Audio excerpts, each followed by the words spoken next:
What happened last time? I am frantically trying to. I've just emailed my notes to you, Kieran. I'm just trying to. All right, remember. cheers. Yeah, no worries. It wasn't as funny as your suggestion. Pew, pew, pew. I think I got the essentials. All right, the Wi-Fi reference. Yeah. Right, we made it to a floating chunk of rock. We blasted a bunch of zombies. We then jumped off the rock, made it to the canyon, found a rope bridge, got across the rope bridge, heading towards the Aldani Basin because we think the prophecy hinted we should find allies there. We discovered Taklana had been organ harvested, probably because of our encounter with a hag that took some time or life from us. I don't know. Who knows? Carried on, found some corpses hanging from trees. One looked exactly like Cade, had something gleaming in his mouth, flew at Cade looking like it was attacking him, so we beat up the lying head. But Cade's injuries were replicating what's happening to the head, so that was fun. And then we got a crystal key out of the dead fake head's mouth. No idea what that's for, but we've got it. And that was where the session ended. Oh yes, I forgot to mention as well. The key, it looks like it's quite stylized. And it looks like a caricature of Cade. Huh. Okay, so maybe we should let Cade carry it then. What do you guys think? So Cade, if you want to add a crystal key that looks like you to your inventory, and then at some point maybe we find out what it's for. Yes, we'll do. Cool.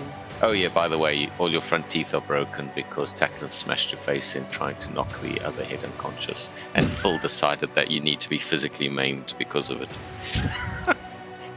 Okay. Is it possible you do something about this? You didn't say. Sorry, hang on.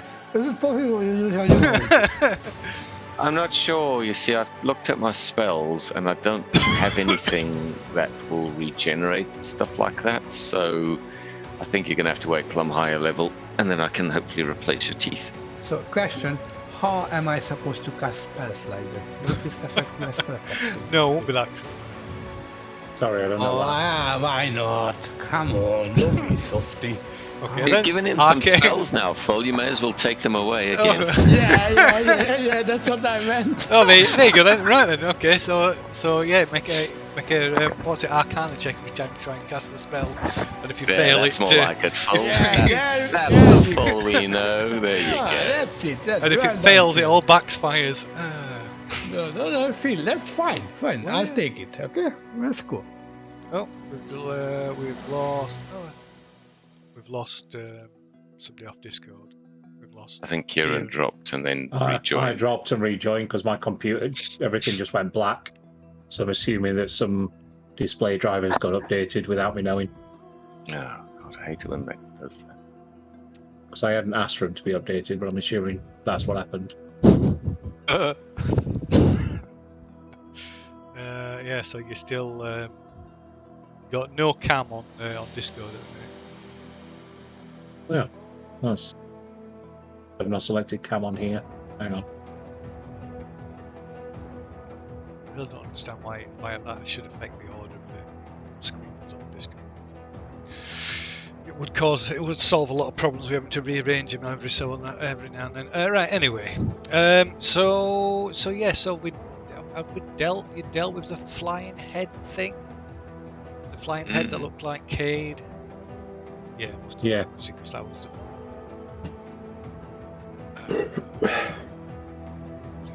I can't remember because there's that injured undeady thing over there, but I think that was the head. Because Just Fafuka grappling as an it. aside, Louis, I think it's the session notes I need for the week before that as well. Oh, okay, cool. No worries. So yeah, I think you dealt with the head, didn't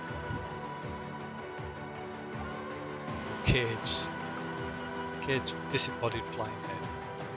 Yeah, tackling ripped the key out from out of his mouth. Nat did. 20'd it. You did indeed. Yeah, and it rolled a 1 on its strength check as well. So, so both Glorious. extremes. Right, yes. So,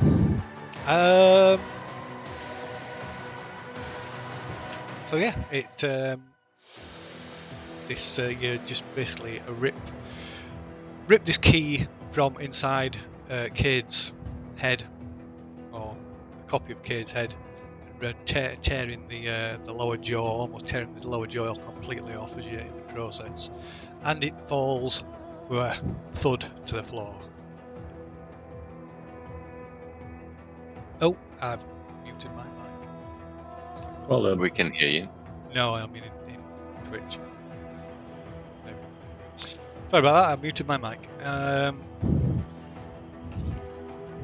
Right, I suppose it's early in the morning, isn't it? It is. It's still very early. Yeah, it's not long.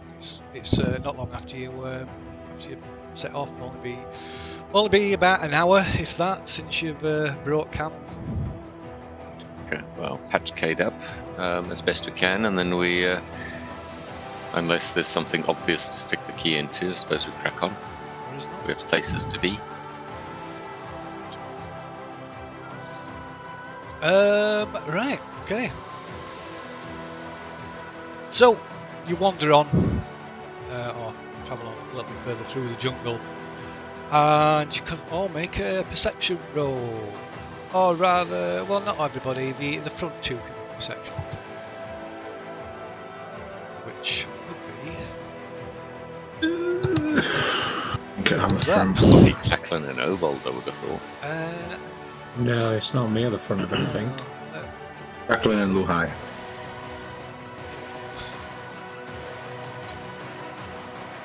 Tackling low high at the front two.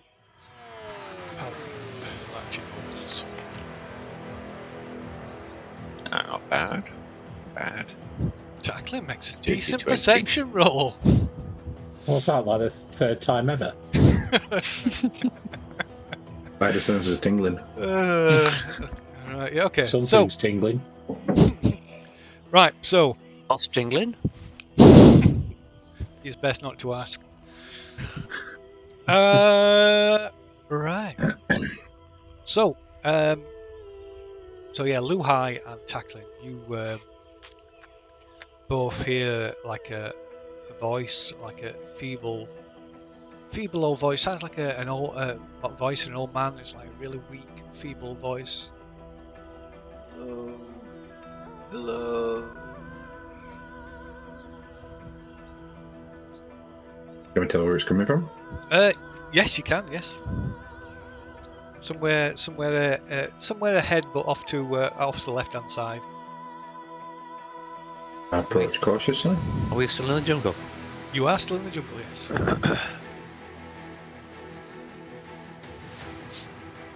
You I'll head over cautiously to have a look. okay? You're just wandering off, not telling anybody what's happening. Oh, sorry, yes. There's a animal dude's voice over here. I'll go and have a look. Could we have one of the hag's tricks again? Okay, what's Luhai doing? Is he staying with the group, or is he wandering over with Tackling?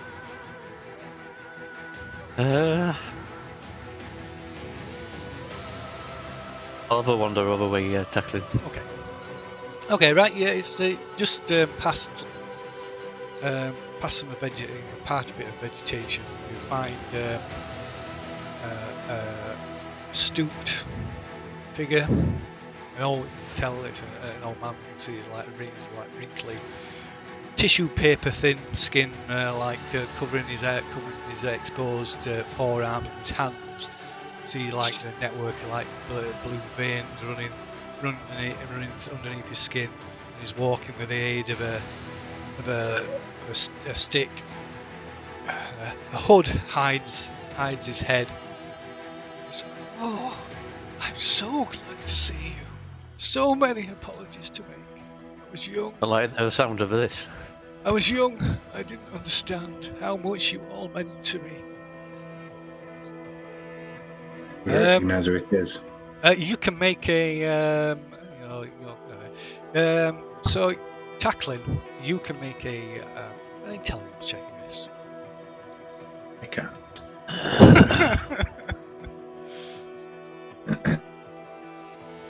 Well, you've made one good roll, so oh, there you go. Look at oh no, that will. Actually, that's good enough. That's good enough. So yeah, the voice sounds familiar. You can't quite put your finger on it, but it sounds very What's the familiar. roll? Yeah, it sounds familiar, but yeah, not sure why. Is it a human? Well, it appears to be, but like I say, the head. All they can see at the moment is his forearms and his Far off, right? his forearms and his hands and his feet, which are just wearing a pair of sandals. And he hobbles closer and raises his head, revealing the face inside the hood. And it takes a moment for it to sink in, but it's Lu Hai, although a considerably older version of Lu Hai. What? Looks to be like 90, at least 90 years old or so. It's like as he goes, at last, I'm so glad I found you. And he starts weeping. There's tears pouring down his face, and he like drops his stick and sort of staggers, almost stumbling, and staggers forward to try and to hug Lu Hai and tackle him. I'll back away. Shout everyone else over. What do they make of this? Okay, so you shout it over. Are you going over? Yeah. Yeah. Okay. Right.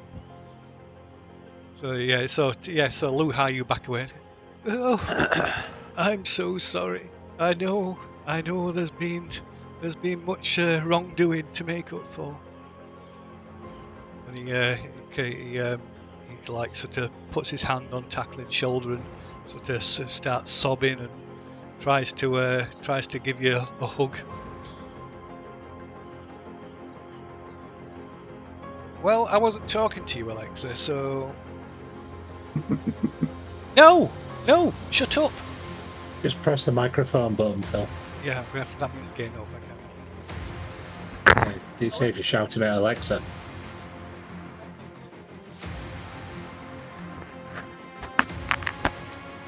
Sorry, go on. I assume the rest of us.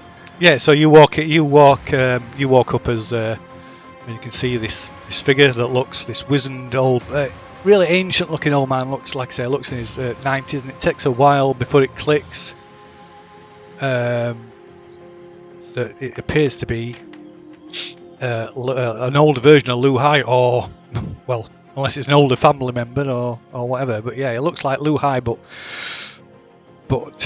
much more advanced in years. So yeah, are you allowing him to embrace you? Yeah, sure. Right, he grabs you and like. No, I'm not. I know. So he grabs you.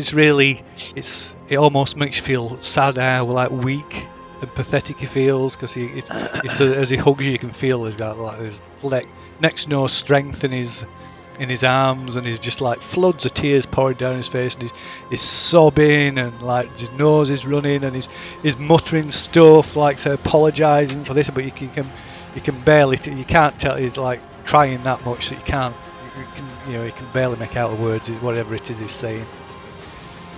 Okay, well, we need to get him to focus and figure out what's going on then, don't we? Spoiler alert though, Lu Hai, you don't find your gauntlets.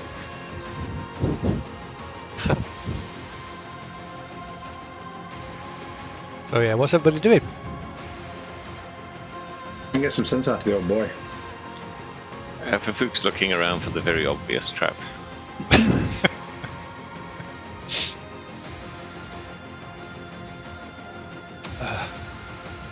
Okay, I suppose. Well, you can, what about everybody else? What's Lu Hai and what's Cade and what's Obol doing? I'm ready for fight. ready to fight if we have to. I'm just watching around what's going on. What's Obal doing? Sorry, I'm trying to whistle something through my broken teeth. There is air passing through now. Like that character of the Family Guy. That old man. I can't do it. I can't do his voice. Anyway, yeah. So what's Obal doing? Nothing for the moment, apart from staying away from the old codger. Okay, and what's Luhai doing? I'm not going near him, Phil. Fair enough.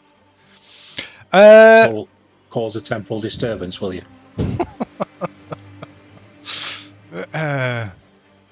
I think Lazai, when we weren't looking, goes back and snogs that hag in that tunnel that drains all the time off you. And now he's living in bitter regret. Right, let's tackle. You can make a persuasion roll, see if you can calm him down a bit.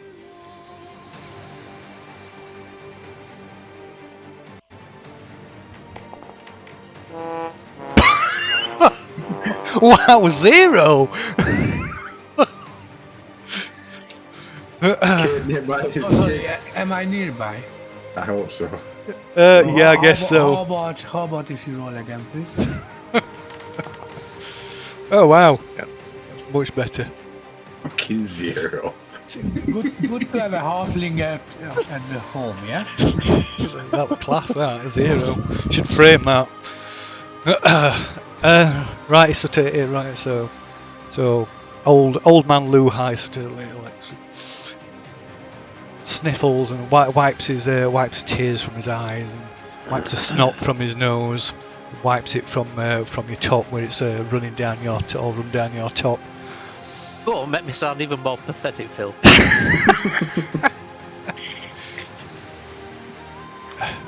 Because yes, you're right. I should resolve what needs to be done.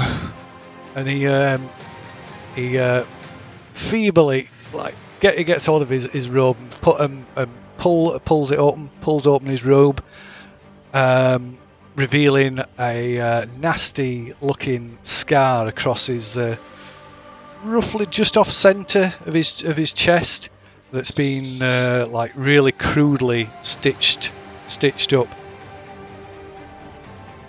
Do I recognise this stitching? No, it just looks like It's not for Pook's handiwork. No. All right.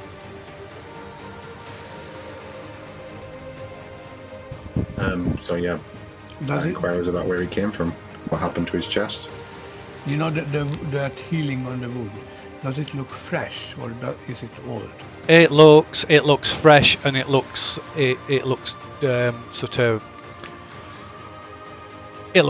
like swollen and gangrenous.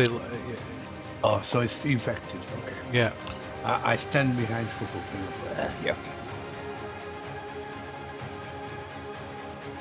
Says you must take it. What? Not in the habit of taking presents from disrobing elderly gentlemen. Right, he starts sobbing again and drops to his knees, falling back. Says, I must make recompense. Take it. What you need lies within. I cast Cure Wounds on him, the old dude. Okay, right. Well, it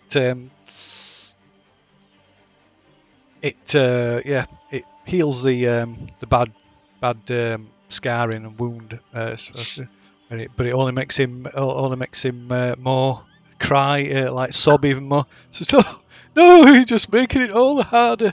The pain will be great. Right.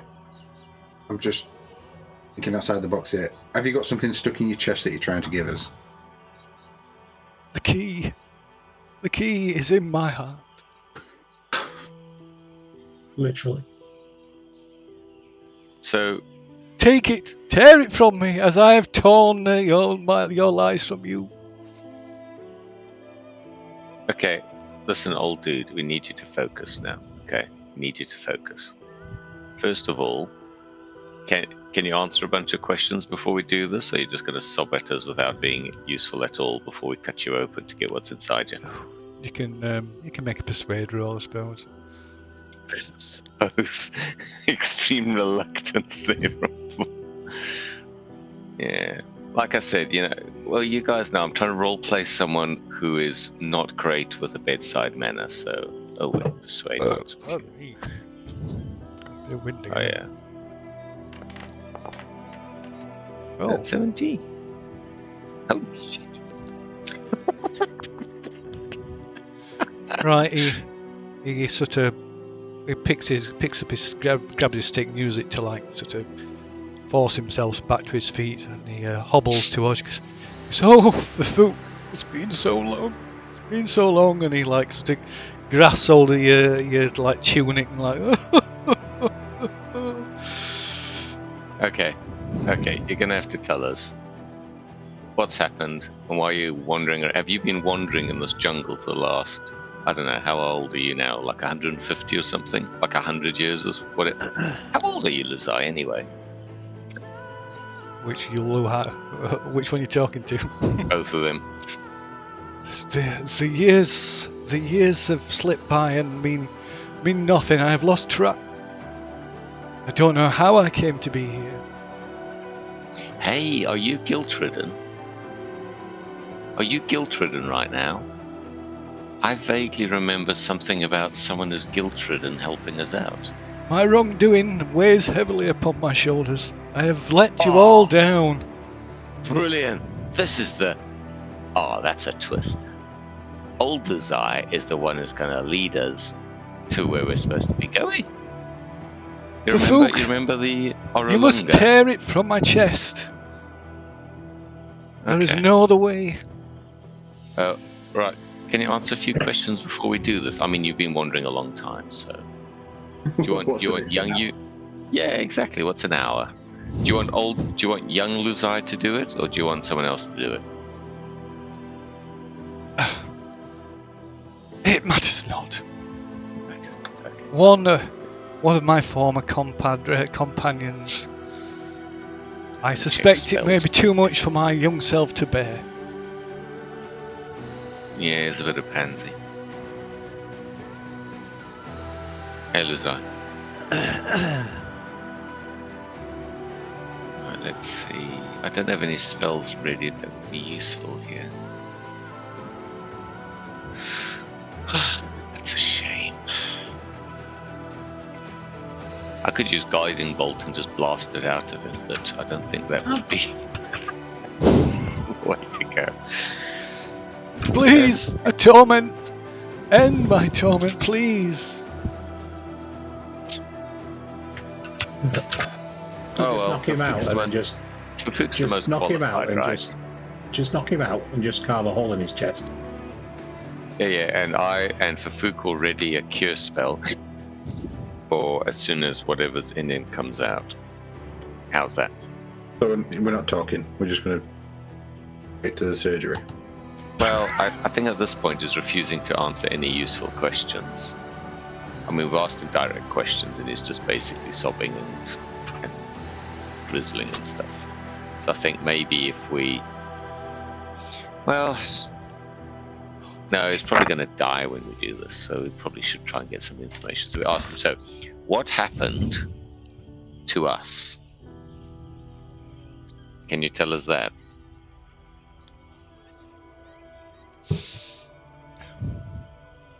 He almost completely breaks down at that point, and just falls to his knees, and there's just floods of tears, and he reaches into his pocket and brings out a clenched fist and opens this trembling fist, and a confetti of like pieces of torn parchment flutter to the ground.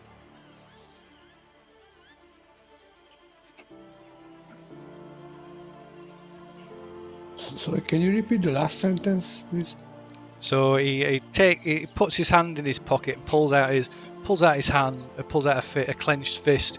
He opens his fist, and as he opens his fist, like a torn pieces of parchment flutter to the ground. Can we read what's on the parchment? You'd have to probably piece it back together. It's all torn up into tiny pieces. Does it look like the poem about what happened to us 5? It's a bit hard to tell at the moment. It's in tiny pieces. I wish I had mending spell. Right. Can I have a look at the pieces, please? Yeah, of course you can. Yeah, so that's what I will try to do. Okay. So ask him, did you ever get off Chult? Did you ever manage to... I mean, have you travelled back in the past to meet us here? Or have you sort of not experienced time like we have? I mean, because we wouldn't think in terms of time travel, would we? So we'd be thinking in terms of this is a copy of Luzai that's rapidly aged. Oh. It says it's Luzai, but it hasn't proved it's Luzai. So Looks he's- like him, but maybe it's just a really old doppelganger. What's this? Lazar, why don't you ask him a question that only you'd know? So, Good question. Oh. Yeah, that's the part. Thank you.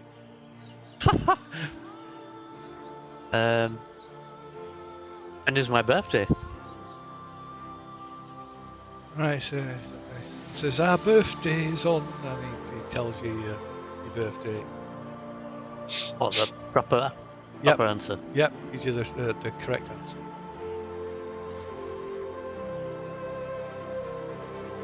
Bafuk makes a note of it for celebrations later. So I'm afraid I can't. He looks at you all bleary-eyed and like tries to wipe the tears away. And I fear there's little I can tell you. My memory is of how I became to be here, and past events is remiss. So basically, this is Luzai with dementia. Alzheimer's? Alzheimer's. I only know that I feel the weight of the guilt, wrongdoings against my fellows. You Can you elaborate on the guilt? I still walk.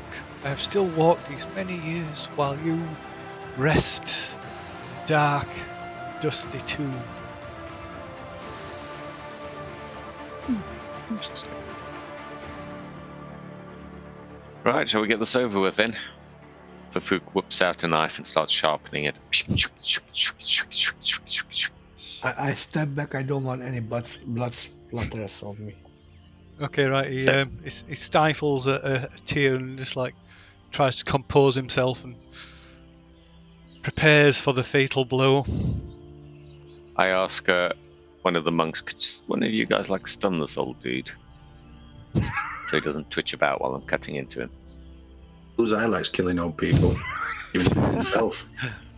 This should be rated. He must be so torn right now. He must be so torn.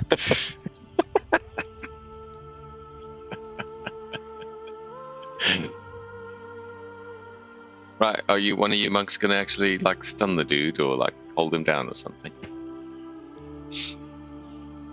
I'll leave the pleasure No, to I'll do it. Luzai. Right, cool. What do you want me to do? Roll a medicine check? What to? Well, you can, I suppose. What? So, Yes. what is somebody Coup de grace. holding him or punching him? What are you doing? Yeah, We're just going to do a coup de grace on him. Right. So, like 3 people talked at once, and I didn't hear what anybody said. Coup de grace. So, who's doing that? Is it just for Fafouk. Fook? Right. So no. So yeah. So for Fook, what are you doing? You just like pinning him down with your knees. Well, I'm going to get Obold and tackling on either side of the dude so he doesn't flop about while I'm cutting into him. And then I go exploring with my medicine check. Okay. Look at this, I suppose. Right, yeah, Oh, so well. Obold and tackling restrain him. He doesn't resist. But he's it like tenses up and to his credit, he manages to like bite down and stifle or scream from what must be incredibly painful as you like cut deep into his chest. He only lasts about 10 seconds and falls limp, dead from from the damage, from the shock and blood loss. He must be like a level 15 monk or something crazy by now. He's probably got a gazillion hit points. Well, that's potentially one of the things that don't make sense. Yeah, anyway, hey, if it dies that easily, it wasn't you, so you can rest easy. Right, so what do I find in the old dude? Okay, so It's just basically a walking handbag, right? So open him up, see what's inside.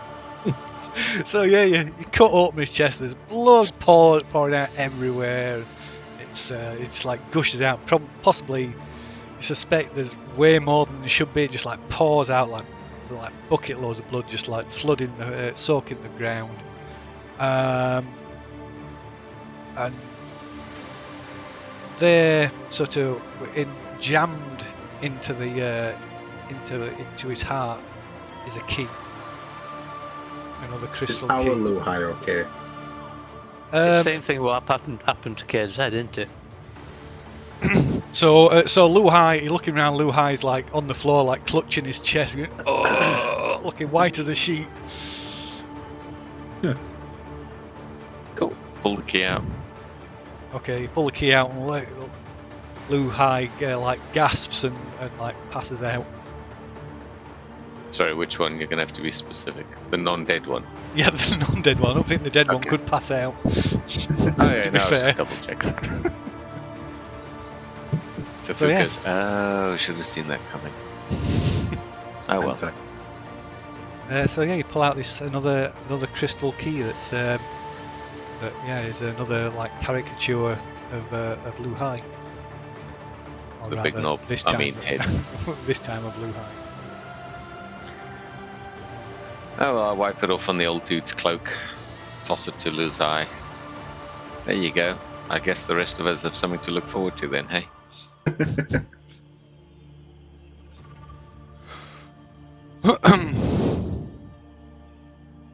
So, you want to bury yourself? I mean, the old dead dude, not the other one. Or do we just leave him here? I'll take silence as we'll just leave him here lying on the ground. You've got prime opportunity to make your own pouch like Nanny Poo Poo. Well, I'm not into that Oh stuff. my god! Oh, pretty damn. I mean, if Luzai wants a man bag made out of himself, then, you know, now's the chance, I suppose. Oh dear me. Hey, Luzai? Oh, is the other Luzai conscious, or is he just unconscious? So he is unconscious, but it just takes he's easily roused. Well, we know that. Not Yeah. aroused. Oh, sorry. Headset. Yeah, so he comes round here quite easily. Although you've got Luhai, you got like really bad, feel like really bad cramp in your sort of chest, left shoulder. Oh, me? Yes. Anyway, but you've got a key with your face in it, so it's a net one, I suppose. Just stop touching himself here. Yeah, we removed the thingy on him a while back. Yeah. Cade couldn't take it anymore and gave him a divination roll to pass his saving throw. Yeah. The violent masturbating was too much for Yeah. everybody. After day 3, it was getting old. Oh dear. Ah. We see which way to go forward then, Phil? Well, it's up to deal? I don't know. Are you carrying on the way that you're going? The way Well, you're heading yeah, anyway? I mean, I assume these are like Pokemon. Once we get all the crystal keys, we'll open the magic crystal box. This is just like surreal. So my assumption at this point is that each one of us is going to end up in this particular situation at some point. Why? Who knows? So, I mean, we could take some time, and Cade and I could cast Identify on the keys and detect magic. See if we can discern their functions. That might be useful. Definitely, we should do Do that. you guys want to spend 20 minutes and we can see if we can work out what the keys do, if anything? Yeah. Alright, Phil, so we No, cast. What? Go on, They're Luke. magical? Say again? Are they magical or just normal? We're just going to find out now. We're going to try and find out. So, I suppose if Luzai is happy for us to touch his key after we carved it out, the dead version of him, we'll cast Detect Magic and then Identify ritually to see if we can work out what they do. I like to have. Okay, so they're not magic at all. Right, not magical. Well, there you go. For Cade as a memento, other than his broken teeth that now look like little snapped up tombstones. And Luzai, it's his own key as well. Awesome. Get him a set of wooden falsies. Like George Washington, didn't he have wooden ones? Yeah. Play a game of barfly with him. Right, crack on then. That's an old reference. Yeah. To a game a long time ago. Right, yeah. So you continue on your way. Yeah, everybody's good. That's what. Yeah. Yeah. Very well. Okay. Right. So you. Sorry, go on. I'm going to say there was one thing. They just cast Detect Magic. Was anything on the body? No. Did that radiate magic at all now? No. Nothing. No magical nutsack.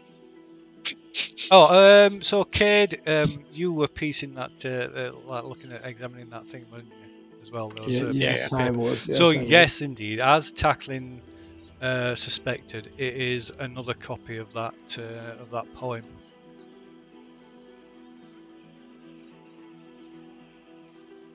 Okay, I showed it. I mean, I explained this to the rest of the guys. I mean, you don't piece it all together, but you piece enough of it together to realise that's what it is. Yeah. Some words, great order.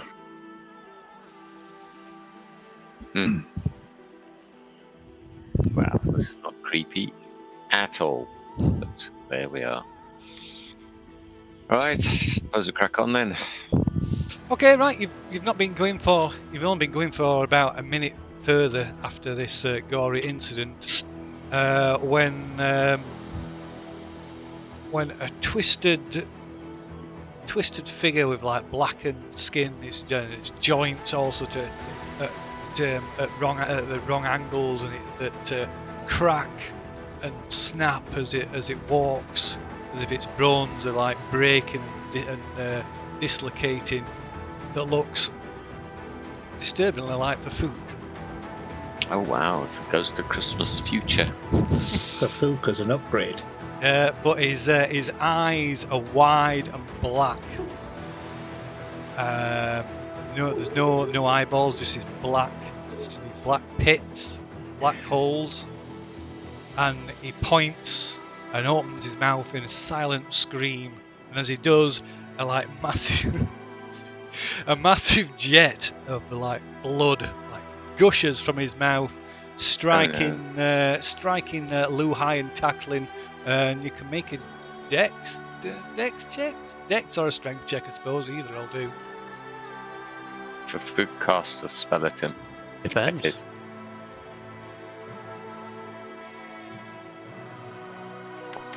Got a chance to do an experiment here and see if the trend continues. So Fafouk rolls a level 4 guiding bolt Okay. at the creature. Hits with armor AC 22. Okay. So I still need a strength or dexterity check from Luhai and Tackle. And does 33 points of radiant damage. Oh, very good. Well, it I depends. was just Depends checking on- whether or not I get danger sense. No, I wouldn't thought you Different get danger budget. sense from that. Dodge away from danger. I see you vomiting blood at me. That's dangerous, isn't it? Just make a bloody check, for God's sake. I hear white wine gets rid of stains, blood Yeah. stains, but it has to still be wet. Okay, I'm going to go for what you said, strength. Strength or dex, which are your choice. One from you and one from Luhai. Oh, that's pretty good. Wow. Okay, right. Okay, you managed to keep your footing. And there's something like a sudden bolt of energy strikes the creature and just knocks it dead instantly.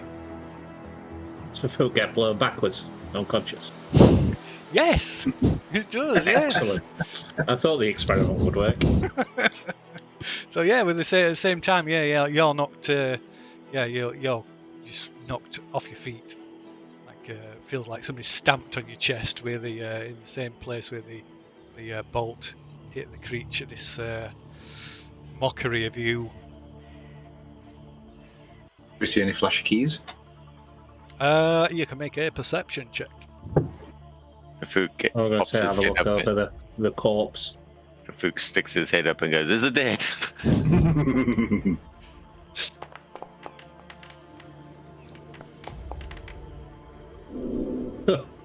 Okay, I'm glad, so I'm glad you got your fourth perception check. Tackling.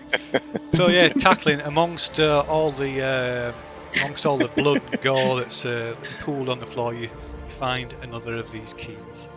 I just stick my head in its cavity in its chest and just look around and go, nope, nothing here. that bears a resemblance to Fafu. I hand the Okay, key next. to folk. Oh, well, there we go then. So who's next then? Tackling, I suppose. Well, We shall that's not see. me. Oh yeah, of course. 50-50 chance. Fafuk sighs, gets up and says, "Right, well, let's go find out which one's next." I say, whoever's next stays at the back of the group. Because then they can just lay down on the floor preparing to be decked. Yeah, but we don't know who's next. Yeah, but Well, it's it's either one of going to the be two. me or tackling. So us two stay at the back, and you and Fafuk go at the front. Okay. We proceed with Fafuk and Lazai in the front, waiting to see what fresh hell arrives. Okay. So you carry on. Do you want to clean yourselves off? He's like, but so Luhai and tackling you are just you're like covered from head to toe in blood and gore, like Evil Dead style. I thought Is they there any way dodged to it. clean off? Well, it depends because I'm making that dex check, and that potentially gives me a evasion skill. No, you still got covered. It was just a case of whether it knocks you off your feet or not. But, Right.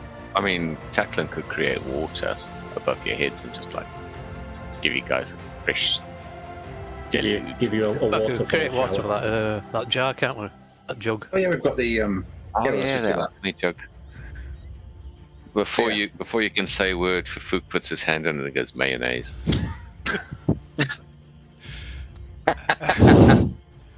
Oh, that'll clear the blood off a bit.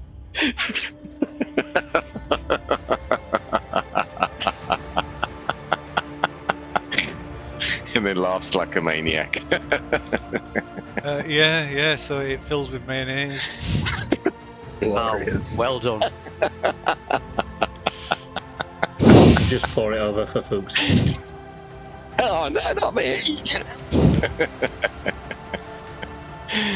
Oh man, can you imagine that in a hot jungle environment after like an hour? What mayonnaise would smell like? Oh, we won't need to imagine it. You're going to experience it soon. Every dinosaur within about 10 miles is like, why do I feel strangely peckish right now? dear. What, you're attempting to empty it onto for food, are we? No, not attempting. I have emptied it on alright. Farouk. Okay then. Right, well, unless you attempt to avoid that, then Obold. Oh yeah. You're I'll gonna roll. I'll roll a dex save. See if I yeah, can dodge so it. you can do a opposed dex check then.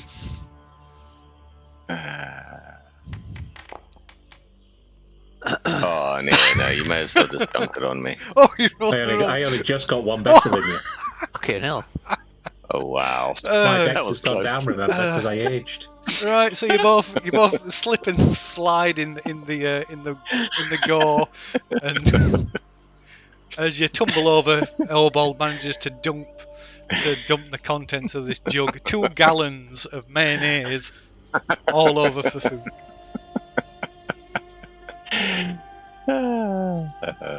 Anyway, I'm scooping it off and So you Still look like a with beetroot dip now, I imagine. Hey, what would happen if you cast create water into the jug?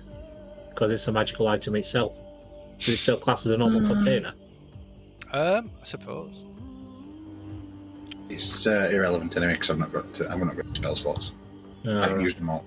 Only got 2. Okay, yeah. So Tackling and Luhai are covered in gore from head to foot, and Fafouk is covered in mayonnaise. Oh, I'm definitely staying at the back of the group then. oh shit. And it's only 8:05 in the morning. It's a good start to the day, gents. It's going to be a start of a long day. If can we hear any water or anything? Is there any clear out? Not that you've come across yet, but you've not you've not gone very far. I've got one of them things that you can stick in a tree to get water out of it. Why not just boop, do that? Tap. I mean, yeah, like a. That's resin. It's a resin. Oh, actually, how they gave us water? Or maple syrup. A water catcher. Oh, what's it called? No. That's like a Spigot. spigot of some kind. Yeah. Yeah, they're for you can use them for if it's that kind of thing. Yeah, use them for getting But they're used on cactuses, aren't they, for water? Yeah. Well, they'll stick them in No, trees and use them for draining sap To out get of the trees resin. and stuff. Yeah, sap, fine. resin, syrup. An incredibly slow process. Yeah. So that'd be create an interesting combination. You get sit underneath a tap that's dripping resin onto you. That'll mix On that top with of the blood, mayo. blood, the mayo. Let it harden over the mayo so it's encased in it completely and can't wash it off. Dear. Yeah. So I presume you're. In which case, I presume you're looking out somewhere to potentially get yourselves cleaned Washed up. off. Yeah. Yep. Very well. Okay, so you carry on for about half an hour or so, and you can make. I'll let you make a survival check. See if you can tackle. Okay. Source. Oh, nice. Look at that Nice. waste. So tackling leads you to a little glade, nice pleasant area where there's a nice big clear sort of pond with water lilies, frogs croaking and skipping about, a few small woodland or rather forest mammals taking water at the side of the pond. I'll shape water and just kind of Christmas and down. Okay. So you I presume you take the opportunity to start cleaning yourselves off, and it's while you clean yourselves off, you hear a strange sort of creaking noise, like wood creaking, like it's regular. In closer? Or is No, coming no, from it a doesn't. specific No, direction? So looking about, there's like a little rocky outcrop just to one side of where this pool is, and atop this outcrop is a rocking chair, and in the rocking chair is an old man with his head lolling back as if he's deep in sleep. And it's well, an old man. I say an old half orc because it looks like Obold. Joke. I'm just going to lay down on the floor, Phil.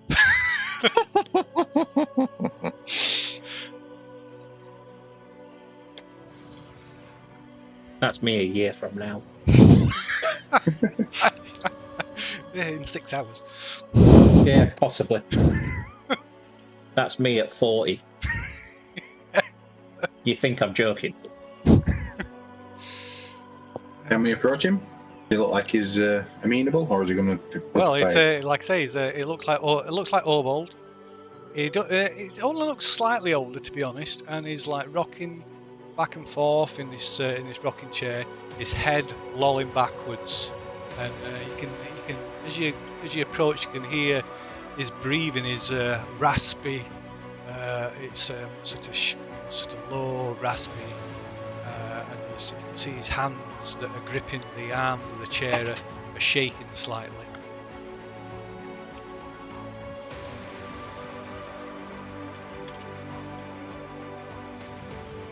Greet him then, Phil.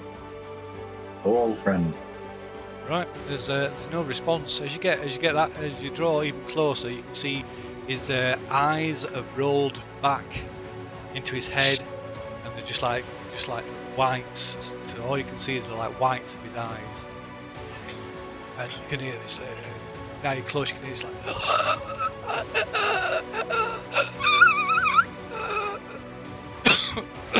Do anything.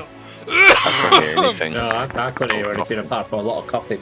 Yeah. Oh, good play acting, that stuff. So this rasping breathing, like laboured breathing, and you can see his mouth's like wide, like unnaturally wide open, and you can see there's something lodged in his throat.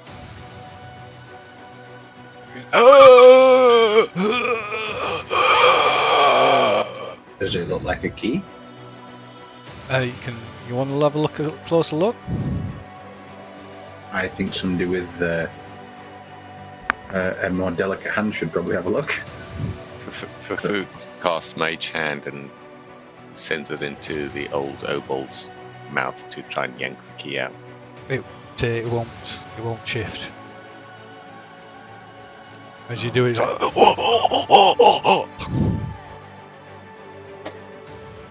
Okay, Fafu will just reach in and grab it and yank on it.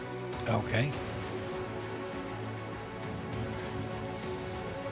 Okay, right. You reach in, grab it, and it's slimy, wet. And as you like sort of reach your hand into his throat, it starts to gag and choke and can't breathe at all. You manage to get your hand around, force your fist down into his throat, and you can see his neck bulging from the key, and it's lodged in there and from your fist. This takes me back to the last time I went into a brothel. Carry on. And you grab hold of this, grab hold of the key, and start to wrench, pull it up, and it's like tearing. It's like the blood. You can see blood pooling in his throat, and he's starting to choke on the blood. And all of a sudden, his like jaw, his teeth like just bite down and lock down on your forearm. Okay. And you can make I'm like, you can make a dex saving throw to see if you can Fafu yells in the old Obold's face. No teeth, don't you know anything?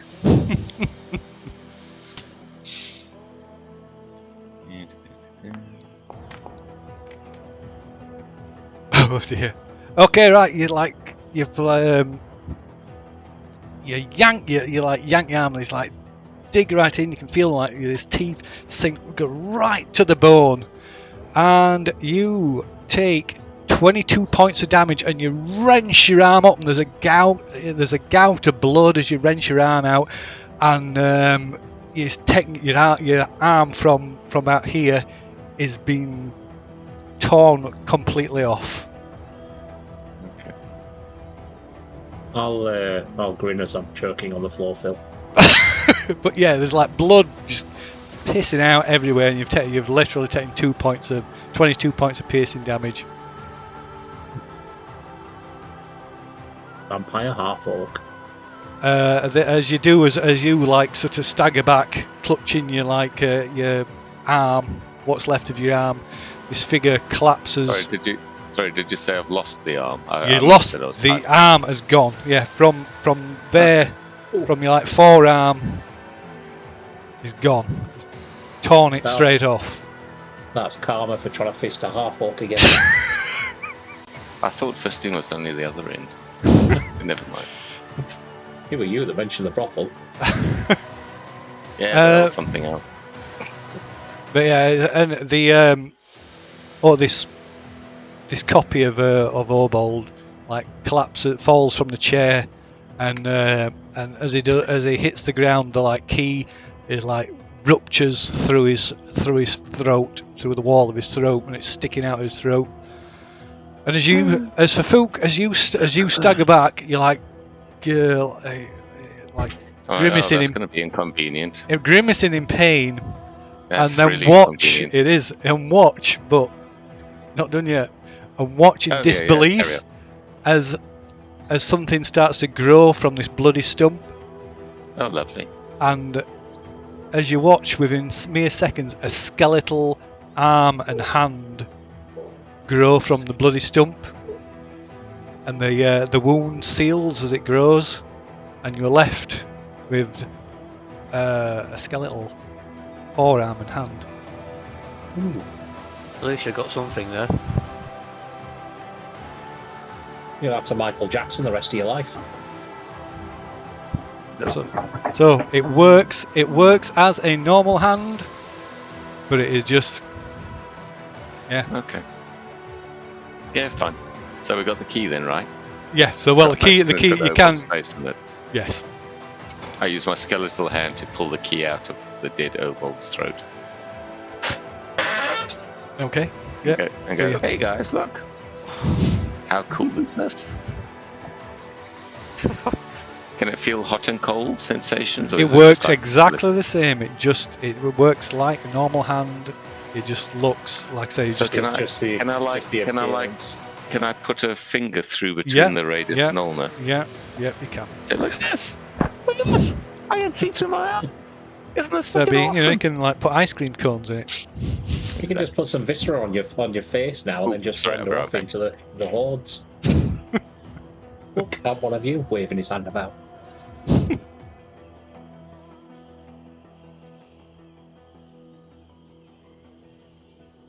Pretend he's a whisperer. Okay, yeah. So there's And I imagine I'm convulsing on the floor while all this is going off. yeah. So you choke and spit and splutter for a while until the wrench the key from the throat of this copy of you. Once I've recovered, then I'll just look at Tackling and go, "Don't worry, it's as painful as it looks." Right. Sorry, so we got the key. Sorry, I missed 2 minutes. We got the key. Do we have to do anything else with the dead Obold? Or is he just dead? It's just dead. Cool. Check over him, see if there's anything else in his pockets. He's got nothing. Got nothing at all. I just wondered if he'd had a copy of the poem as well. No. Because we haven't really checked the other ones, have we? No. Well, one was just a head. Well, yeah, that's true. Carrying a bag in its teeth. That's only because Cade's only big enough to be a punching bag. Well, not even. I mean, halfling's even smaller than that. They're like Yeah, true. doll size. Right, so I suppose now we know who we're facing next. Yeah. Brilliant. So no comments on the fact that Fafuk's arm has been torn off and been replaced with a magical skeletal arm. No, I don't know what you want. What do you want? He's going to us have to say? glove up for the rest of his life, innit? Of course You not. won't be able to rock up into a city with a half skeletal arm. Of The course first I thing am. they'll go is necromancer. I'm gonna have this thing decorated. I'm gonna get it bejeweled. the first thing anyone will say is necromancer, and the second thing is die. Any city or town that you walk into. Potentially, but we'll cross that bridge when we get to it. Yeah, you have to. You and I aren't leaving Chult until Razni Nasi dies anyway, so you know. Yeah, I know. But you're gonna have to glove up whenever we go near a town or city or village. I remember, maybe. Make Right, it crack work. on then. Nice, stylish, Get elbow-length velvet gloves. With sequins all over it. Just one. He only wants one, so we can Michael Jackson it forever. I'll have to think on it. Something decorative, So, but a white glove or a sequined glove. Just one. Or just walk around with your hand in your pocket all the time. Yeah. arm in the pocket. Yeah. I'll have to think of something. Anyway, yeah, I mean, what else to be said, really? Crack on, find the next one. Okay. Right, so are you going to finish cleaning yourselves up before you, I presume you're going to, after that little escapade? Yeah, why not? Yeah. And myself look presentable for future tackling. Yeah, you don't want to get mayonnaise stuck in your, like, clavicles or whatever they're called. Just out of an aside, does bone stain? Does bone Yes. stain? I suppose it would, yes. No, it absolutely does stain, yeah. Alright. You have to clean it after every single battle, otherwise it'll just turn red. Well, no, it'll go black. It tends to go black. Well, I'll Yeah. go brown and then black. Well, it depends what you. Blood. It depends really, but generally speaking, it You just have to have a absorbs scrubbing around. brush and soap on hand all the time. One of the no, nothing that serious. But what I remember was the most amazing skeleton ever found was one that was buried in an area with very active, very high mineral content water, and it seeped into the coffin. And when they opened the coffin for whatever reason, the whole skeleton was covered in crystals. The whole thing had been crystallized. I'm thinking something along those lines. Maybe have the bones bored into have gems set in the arm, in the You bone. just carve symbols on it. Look like a proper necromancer. No, but I'm not into tattoos, you see. It's not I'm tattoo, it's thinking- carving. Think of it like scrimshaw. Yeah. Scrimshaw, right. Yeah, that's not bad. I could do like a Lidamara symbols and stuff. Anyway, I bet we it'd still digress. hurt. We digress. This is like filler. So let's find Tacklin, gank him, get his key. For what purpose? No idea whatsoever. But apparently we've got to get them all, and then we'll crack Catch on. them all. Yeah, catch them all. Gotta kill them all. Yeah. Okay, so yeah, I presume you're all clean. You're taking the opportunity to clean yourselves up before proceeding. Yes. Yeah. Yeah. Right. It just covers the downside to skeletal fingers. They can't speak water as well as they used to. Oh, that's annoying. Right. Okay. So yeah, you clean yourselves up. So let's give that past about half an hour. So it's still pretty early in the morning after all this has been happening. Yeah. Just your everyday morning. Yeah. Every day It's a Tuesday. jungle Whatever. trek. God's day. It's a God's day. Just a standard day in D&D. Yeah. Okay, so you traipse through on through the jungle anyway, and a couple of hours pass, and you begin to think, beginning to relax a bit, at ease. Really? Tacklin's gone the wrong way. Have you met us? Well, you would a little bit. There's nothing. There's nothing. I'm not saying you've you're totally guard down, but you Right. you're not. You're not on tenthooks on edge kind of thing. We're starting Yeah. to think that the other tackling's gone the wrong way. Yeah. Yeah, or maybe the whole jungle isn't out to kill us at any given moment. But yeah, we relax. So yeah, it's approaching midday. When you break through, tackling hacks your way through some more vegetation that's blocking your path, and there stood on its own is a door. Just stood there in the middle of the jungle. Nothing else attached to it. A door. It's made of wood, and it has the likeness of an old hag wearing a necklace of teeth. And around the this carving of of this hag's face are 4 keyholes. Yeah. This is awkward. Well, you've got 4 keys. Yeah, See but which Chapman ones. was the only one who had a piece of meat cut out of him. I just assumed she was making up like one of those cold meat buffets, but maybe it was something else. Well, whatever she's planned with tackling, I think it's probably through that door. Yeah. Have to have a look over and see which key looks like where it fits. Well, where. no. Hold on a second. What are we doing here? Yeah, we've got the keys. Yeah, there's a door with keyholes. But why are we even bothering? Why don't we just keep going? Ignore it. This has got nothing I have a to do feeling with that it. the door will probably still just appear in front of us at some point. Well, why do we test the theory by we just ignore it, carry on south, and then carry on? I mean, does this door have anything to do with our mission? Well, I think he's got a link if it's with one of the hags. It's Yeah, but linked we don't to know. the hag. Who are Yeah, linked. but which hag? We don't know which hag it is, do we? Well, it don't matter. All 3 of the Southern Sisters are all linked to who we're after. Yeah, but we don't know if these are son and sister at all.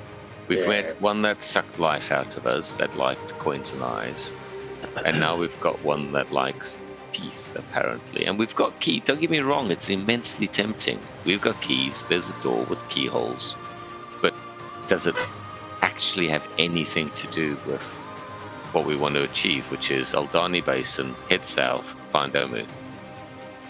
Well, it's going to get us some information, I think. And that's what we need at the moment, because at the moment We're we're just supposed to be going getting in blind. touch with these sisters, though, aren't we? Yeah, but do we know this is a son sister? I think there's a 99% likelihood that it is.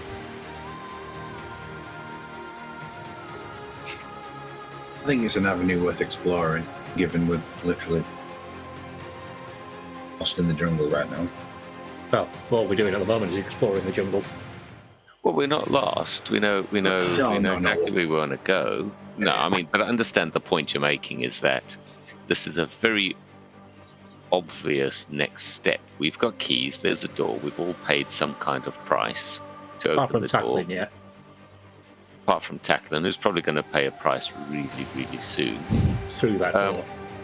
through the door. But so my point is, why tempt fate, if you don't mind the pun, considering we all murdered old versions of ourselves, and just keep going past, do our own thing? Because it makes absolutely no sense to do that. Because we're avoiding an opportune moment to either get more information or try and understand what they're doing at the moment. Or die horrible deaths. I'm just saying, Well, there's we're going to die horrible deaths at some point anyway. It's a given. No, I'm trying to play devil's advocate in that, do we understand what any of the purpose here is with the keys, the time stealing, the elderly versions of ourselves? And the answer is no. No. The Other than it counter links, argument is this is So kind of far, interesting. This is it's kind of linked. weird. Let's give it a go. yeah, but so far it's linked into that poem that we found all the way back on the road to Safeton.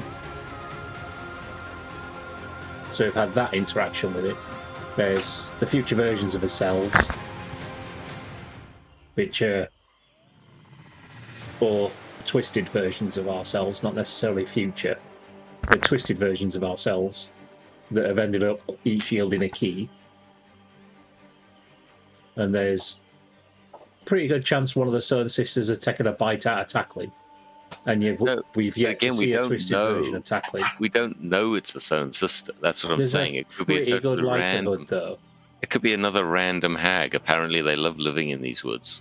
Yeah. We've had all 3 the- hag encounters. 2 of them had nothing to do with its own sisters. So what means this one is? 3 Yeah. encounters. Yeah. I've only had one. One Yeah, hag encounter. we've only had that one hag encounter. No, we had It was the hag. With the same jawbones. hag. I thought we had the hag with the jawbones. Then we the one had. the one that took Cade into the swamp. Yeah, but she told us about the Sun Sisters, didn't she? No, Or who told No. us about the Sun Sisters? no, it was someone else that told us about the Southern Sisters. I think It was the guy Was it the back in. Oracle? No, it was the No. guy back in Yantaru. So we asked Yeah. him about. Katanga told you Mother- about the Sown Sisters, I think. Wakanga. Yeah, Yeah. he told us about the Southern Not Sisters. Katanga, Wakanga. Wakanga. Wakanga. And the Naga just reiterated that the Southern Sisters were involved, but they've been coerced into working for. No, the Yes. Naga didn't say that they were coerced. It was Nanny Poo Poo that said they'd been coerced Oh into. yeah, Nanny Poopa that said that they were coerced. Now there's a sus old woman if ever we met one. Well, yeah, so- but she wants to commit general genocide. Correct, She's correct. happy for someone to do that on her behalf. Plus she lives That's next to immediately a pile of sus. skulls, which is obviously, Right, so we got that, and then we've got coins on dead corpses. And is that the same as this one with teeth? Was that a think different one? I think it's possibly linked to this same one. But the hags were just names that they called the Southern Sisters. That's what they were generally known as, from what I remember. It isn't that there's hags, as in general, there's hags throughout Chult. That's just what they called the Southern Sisters, from what I gathered. It was just another name that they called them instead of the Southern Sisters. I don't think they're unionized. I think they're No. probably. But there's 3 hags, which are the Southern Sisters. I believe. There's not like a race of hags or a class of hags. There's the 3, and they're just Well, called no, it hags. can't be because the first one with the jawbones was not one of those. I thought they was one of the Southern Sisters. It was just a normal hag, wasn't it? Yeah, right. So I believe, as well as Wakanga telling you a bit about, I believe. Oh God, I've forgotten her name. Dead guide woman. Old ass. What was she called? Azaka. Azaka. I believe she knew a bit about him as well, didn't she? Because I think somebody told you the names. Yes. Yeah, I think that was Azaka that told us the names. Yeah, I think it was as well. So there was either 3 of them. Wakanga or Yeah, so there's Yeah, 3. Azaka. So they told you there's 3 of them because they're like they're like supposed to be ancient and they like sort of told parents to tell the kids stories about them, to scare them, that kind of thing. So yeah, there were 3. There was the Widow Groat, Peggy Deadbells, and Baggy Nana. I don't think I've ever heard that information. what were the names again, Bill? Widow Groat, Peggy Deadbells, and Baggy Nana. Nana, yeah, Nana, yeah. Baggy Nana. Baggy Nana. Nana. Yeah, I don't have much. I've just searched through all my files, but most of them are on my other machines, so I don't really have much on this one. But yeah, I'm pretty sure Azaka told you. We're talking about over 6 months ago. Yes. From my notes. Possibly so. Yes. That's why I thought about. I better bring it up. 2 or 3 weeks ago in game, but Yeah. 6 months Well, like I ago. say, that's why I thought about it. I better bring that up because But when they were referring to the hags, that's who they were referring to, wasn't it? Yeah. It wasn't hags in general, as in it was a class of witch or something that was out there. It was they were referring to those three. Yeah.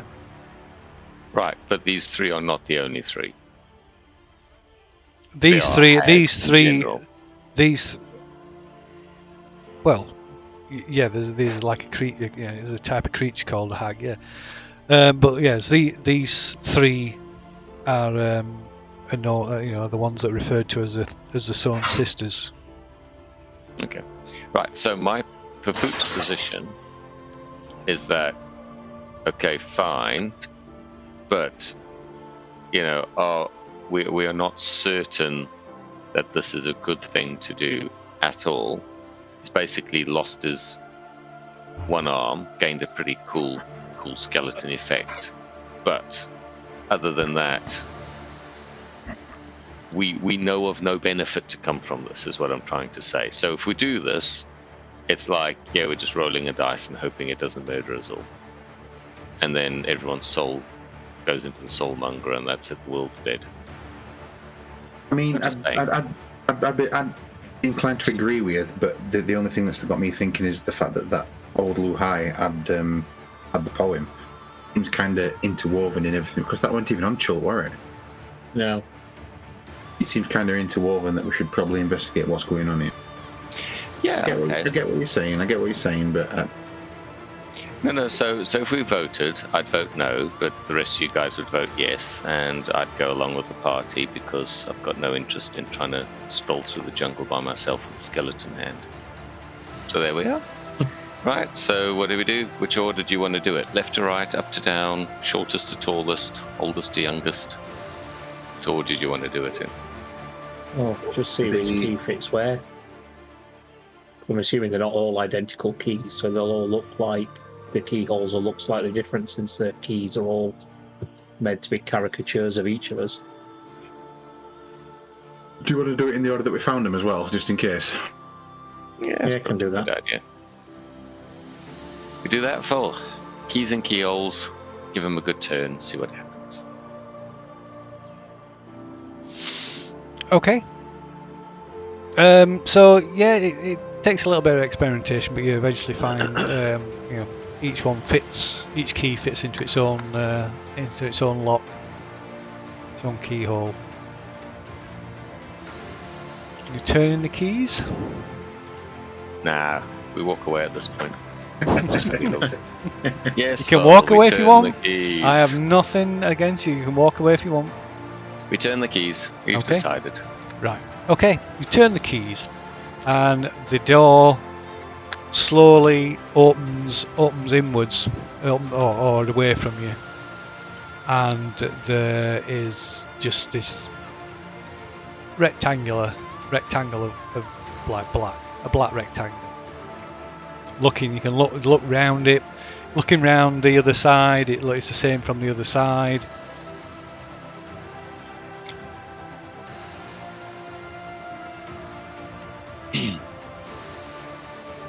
Oh, who's got dark vision then? Stick your head in, see what you can see. I think it might be a bad idea I cast light on a stone and toss it in, see what happens. It just disappears. I think it's a bad Go on, idea. then. I think it's a bad idea me doing anything with this door, since it's your 4 keys. Go on then, Obold, you've got dark vision. Stick your head in, see what you can see.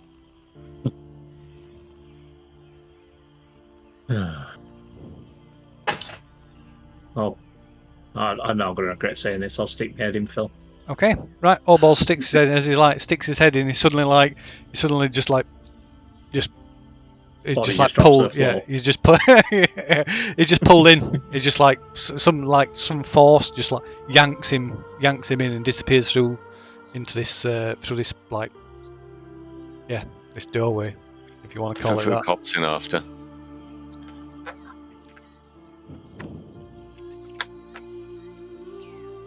So- hops in up. Yep. So yeah, Fafuk hops and disappears through this black portal or whatever. I don't know what you want to call it. This rectangle of like just blackness. This a-hole of opportunity. So Obold and Fafuk have disappeared through this, leaving the rest of it, leaving you three stood by yourselves. I'll step through then. Okay, right. You step through like so. As soon as you like part, you put your foot or an arm or part of you like penetrates this this blackness. You just like pull. You just yanked in. What's Cade and Tackling doing? Stay last. Sorry. Second to last. I'll stay to the last and I'll just kick Cade through. Kicking her hand. Kicking up ass straight through it.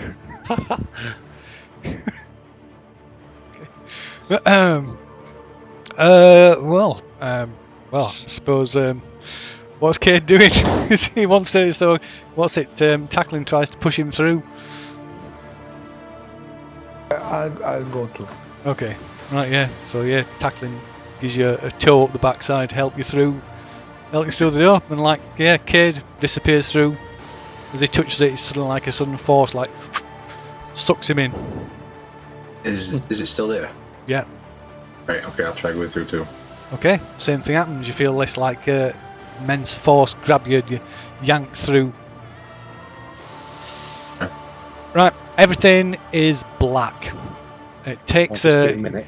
Okay. I'll wait while you come back then.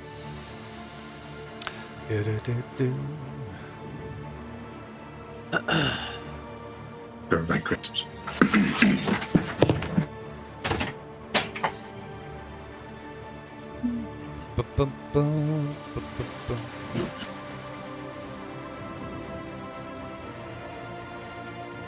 I must say, hags are just mildly odd.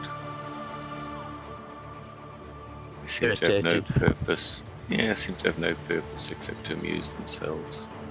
I assume they get something out of it, but it's like,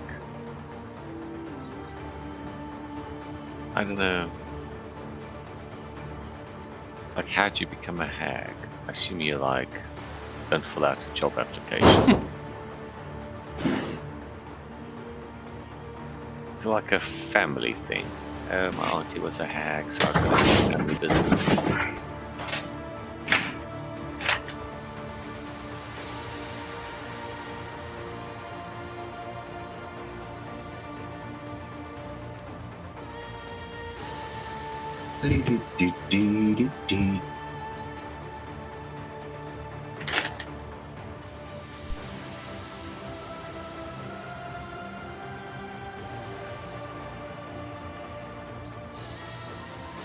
I'm back.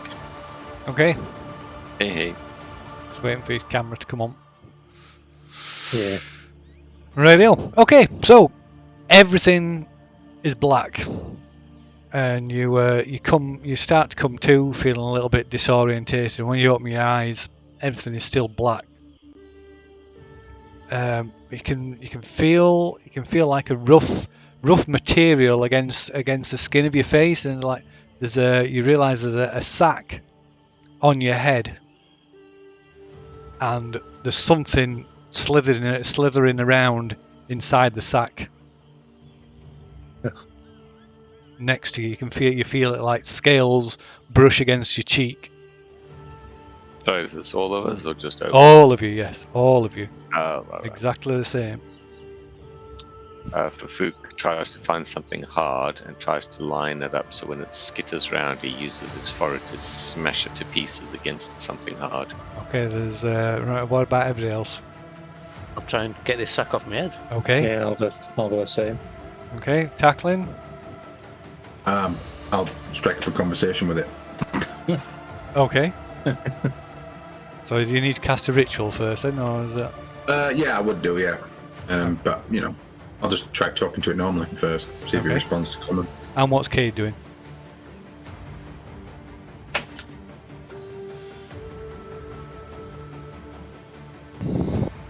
I'm not sure what I'm doing. Sorry.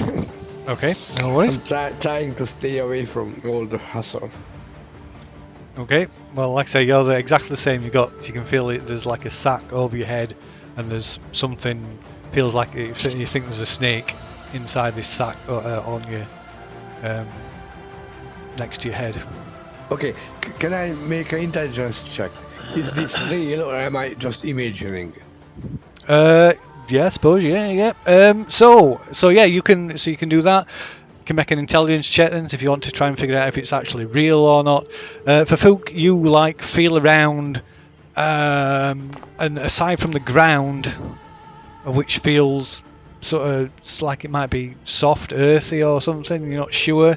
There's nothing. You can't find anything that's like sort of hard. No rocks. So our hands are free then. They are. Yes. Oh, sorry. It's just you just got a sack on your head. Well, I tried to grab the thing through the sacking material, whatever's slithering about. Okay. Right. So.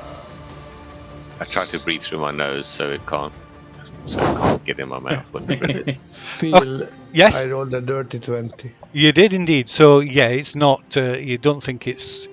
You think it's real. So sorry. Do I think it's real or not? I missed it. Yes, you think it's real. Oh wow. Okay, I tried to take it off from my head and run away. Okay, trying to the sack off. Yeah. Yes, with the Okay. snake. I don't want a snake in my head. You know, Radio. head sack. Thank you. It's sack. Oh dear. Sounds like an MTV character. So tackling you try and engage the snake in conversation for what little it's there, but you're unable to communicate with it, and it's like slithering around your head. For Fook, you can make a hit roll to try and grab it, I guess. Yeah. You can just make a normal one. It's in you can't see, but it's it's just around your head. So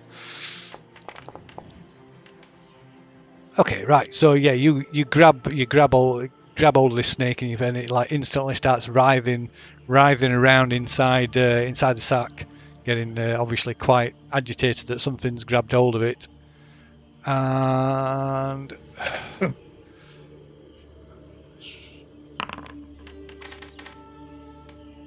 Right, it strikes you. You feel its head hit the side of your head, but it doesn't manage to. It doesn't like bite you or anything. Okay, I know where its head is then, so can I just move my grip down to where its head is? You could try and do that as well. Yeah, I suppose.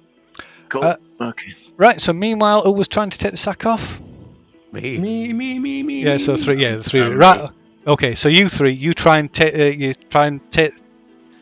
Go to take the sack off. At this point, you realise it's been sewn to your neck. Do I have my gear with me? Do you have your gear with you? Yeah, I suppose so. Okay, and I cannot see anything. No. Through this. Okay.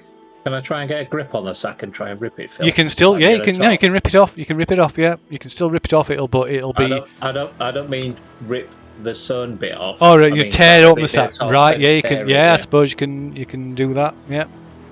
I Make don't a. want to rip something that's been stitched into me out. I like to look for a knife or that, something sharp Okay. and try to cut it. I mean, in my bag, I'm sure I have something like that. Okay. So I try to cut it off, Ah. in a more gentle way. Yep, no So problem. I'm not trying to hurt myself or anything, okay? Okie dokie. And what's Luhai doing? You gonna just wrench it off, or?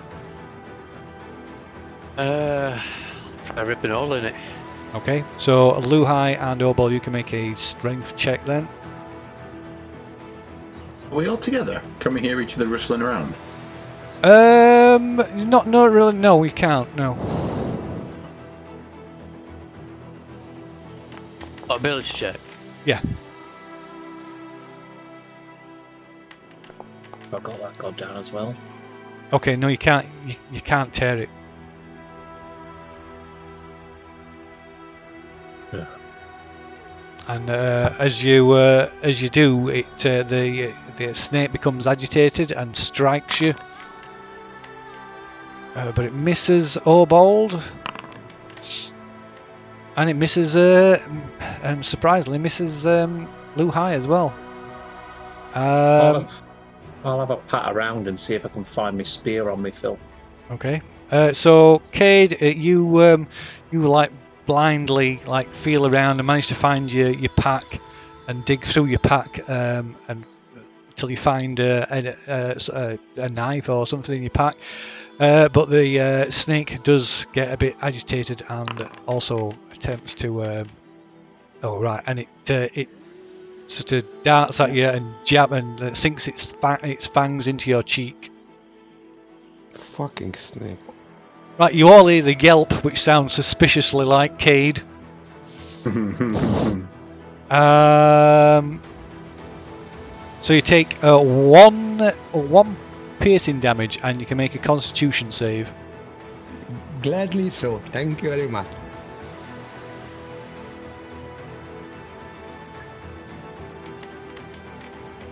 Okay, so yeah, successful save. So you just take 2 points of poison damage. So 1 piercing damage and 2 points of poison damage. Okay.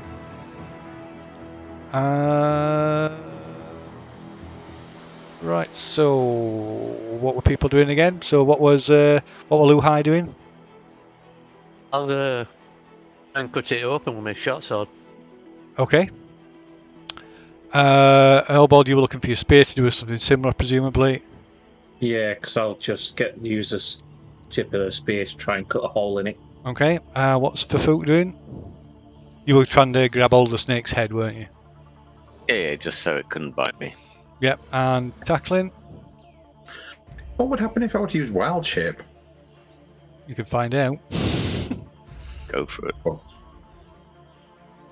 Turn yourself into a bear. No, I don't think I will.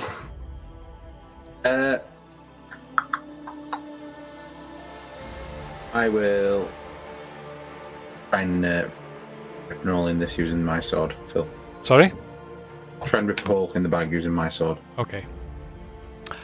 Right. So Lu Hai, Obold, tackling, Cade, you all managed to cut a hole in the sack and managed to enough to manage to like pull it down over your head, although it's still attached, like stitched onto your neck. And as you do so, the snake, this panicked snake, sort of slithers away and drops to the floor.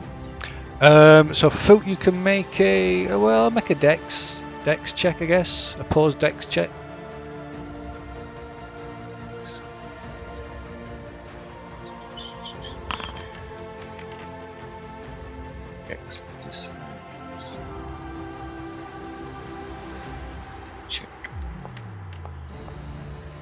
Okay, wow, that was bad, but look, mine were also bad. So yeah, you managed to like work, sort of manipulate the snake and get a firm grip of its head. You could quite easily just crush its head if you wanted. No, I've got nothing against the snake. I mean, this isn't the first time Fook's woken up with a sack over his head and an animal inside it with him. So, he's just going about it the usual way. It's like, get hold of the creature, make sure it can't bite your eyeballs, and then sort of work out how to get the sack off your head, Okay. like you usually do. Rightio. So, meanwhile, the rest of you like I say, you tear this the sack away so you can uncovering your head, and you can see you're in another part of the jungle. It's not where you. It just looked like another, like any bit of the jungle, but it's definitely not where you were. Mainly because there's some more hanging from nooses. About a dozen or so twitching zombies tied to hanging from nooses around the neck, tied to tree branches all around you. Well, in fact, there's more than dozens. There's more than a dozen. There's dozens and dozens of them. each of these zombies has a sack over its head, and you can see the sacks pulse as if there's something, like something, something alive inside the sacks, just struggling to get out. Like more snakes. Possibly. You also spot a twitching torso lying on the ground just a little way ahead. And it's quite a big, large torso, bigger than human sized, and its legs and arms have been severed. And beyond that, I assume I can see Fuchs sort of. Oh yes, of course, yeah. We're going to get to that. And beyond that, you can also disturbingly you can see another wooden door just like stood on its own. And of course, you can see Fafuk grappling with a sack on his head as well. It's like going, guys, someone out there, got the snake. You could cut the sack open. Be appreciated. Help him if we can, Phil. Yeah. Move over to Fafuk and help him. Okay. Yeah. I try and let the snake go without hurting it. Do nothing against the snake. Okay, yeah. So yeah, with some assistance, you manage to get the sacks cut open, and the snake. You let this release the snake, and it just slithers off, happy to be out of the sack, as much as you're happy for it to be out of the sack as well. Runs off with a cry of freedom. I assume we carefully unsew the sacks from our necks. Yeah, you can unpick them. It's painful, but you can do it without any real trouble once. Yeah. So we assume the sewn sister because, well, sack's sewn to us. Yeah. Bit obvious. Bit derivative. To see what that large torso is that's on the floor that's have its legs and stuff cut off. It all does one on the floor while all the rest are all up in the trees, all hanging and twitching. Well, from this we can infer that this particular sewn sister, whichever one it is, doesn't like undead. Otherwise she wouldn't be messing with him. Oh, she does like undead, but she likes stringing them up into trees and making them look like really weird, twisted Christmas tree decorations. Pinatas. Yes, I mean, do we sort of kill off these undead and then? I mean, can we work out where we are full relative to where we used to be? You've no idea. Can't we see the peaks of flame? No, can't see. You're in the jungle, like, so yeah. There's no. You can't see beyond like maybe about 10 yards. I could climb a tree and figure out where we're going, like we usually do. Yeah, maybe not this one full of zombies. Maybe another one. Yeah. Or, we could just walk through the doorway. I mean, nothing bad happened the last time. What's the worst Do we that want to could have a happen look over this corpse first? Because I've got an idea it's probably having something to do with that door. Yeah. So, Zobald going and looking at the at this other corpse then. Yeah. If they're still discussing, then I'll have a wander over and have a look at it. Okay. So yeah, if you wander over, it looks like an ogre's corpse. Like I say, the arms and legs have been severed, and another sack. It's got another sack stitched to its head, and there's an eye hole cut into it. Right. And you can through the you also, as you're looking at this this torso, you can see there's words being carved just through its like the tatters of its clothing. You can see those words being carved into its chest.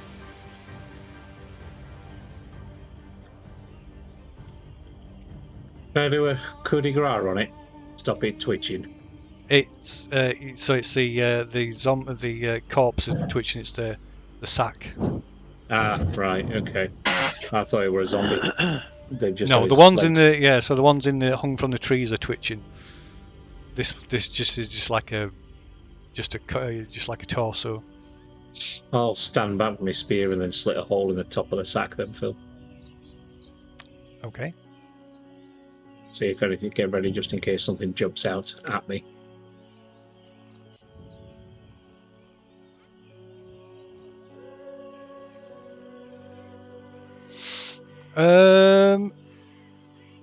Right. So yeah, you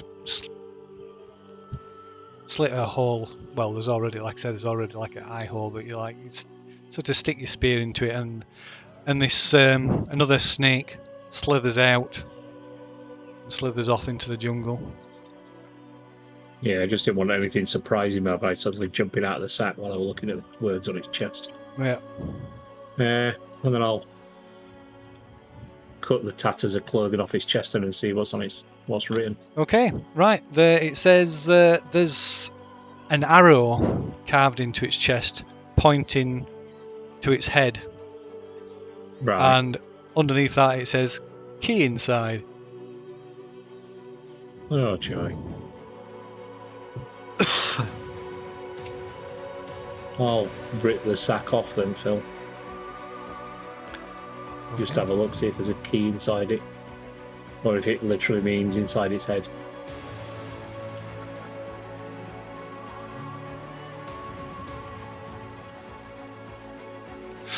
Right. So yeah, you tear the sack off its head, and as you do, like a quite a large spider scuttles away from it, crawling out of its mouth, and scuttles away. And there, sort of half resting on its face, sort of half resting in its in the mouth, is another key. With the ogre's face on it. Lovely. No, it's just a plain wooden key. Wooden key. Pick it up then, Phil. I'll make sure I don't put my fingers anywhere near the inside of its mouth, though. Okay. Well, Food could get it for you because he's got no flesh on his arm anymore. So You're just going to grab it then? Yeah, as I Okay. said, making sure I keep my flesh away from his teeth. Okay. also got mage hand if that works. Sorry, carry on. Right. So you go and grab the key. As you grab the key, a clawed hand erupts out of the dead ogre's mouth and grasps your arm. You can make a strength check as it tries to And a yank. constitution save to not fill your pants. Ooh, that's not bad. That's pretty good. Yeah, pretty good. It's my page.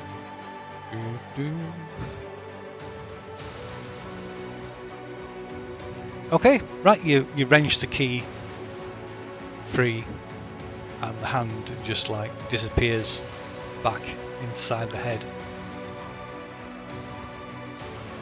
I've got a feeling I avoided something quite nasty then.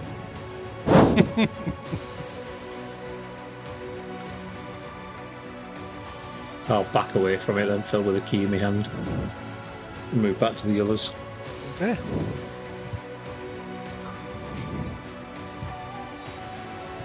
I'll show them the key. So, do we try and work out where we are, or do we just go through the next door then? I think it's pointless trying to work out where we are at the moment. We might as well just go through the next door, to be honest. Cool. I assume we find a keyhole full. Yes, there is a key. Like I say, it's just this one's just like a plain wooden door, just like just like a standard wooden door that you find in like Just hanging out, middle of Yeah. the jungle. up to chilling. up to nothing in particular. Like an episode of Lost.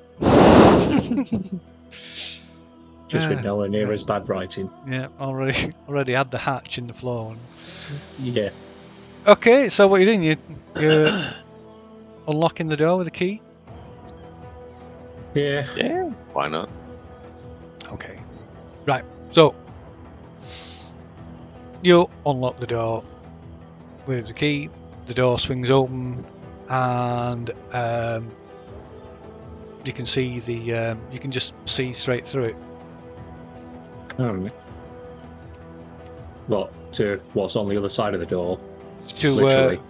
to literally what's on the other side. So you walk round it. You can just walking around. You can see everybody else through the door. I'll try walking through it, Phil.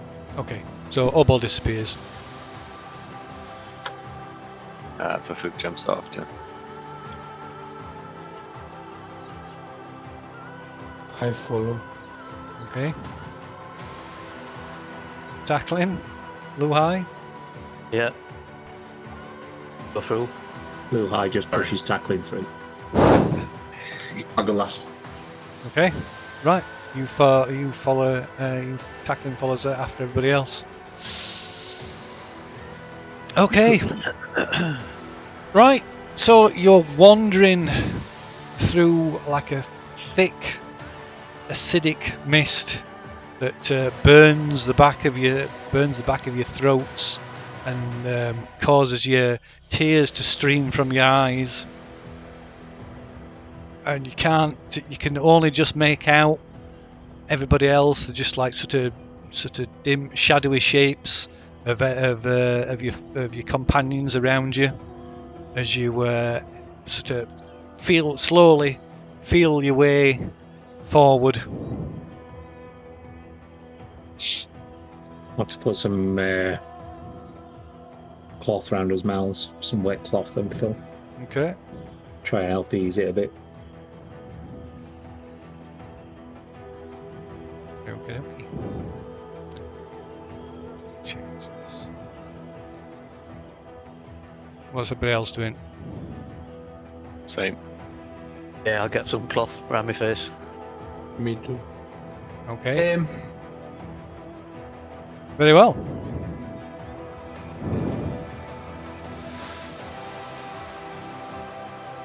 Okay, so can you all make a perception check?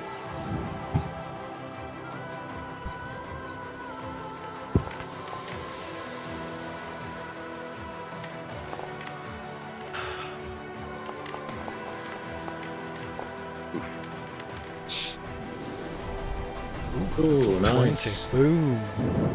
Not Very 20. good.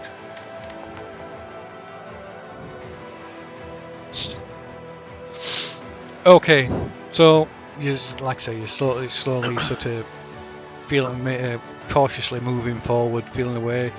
And you have to constantly sort of check where everybody else is. As somehow you find it really hard, really easy to sort of get separated and start walking off in different directions. So you have to constantly stop and like call people back and keeping hold of each other. And even so, you still it's really slow going.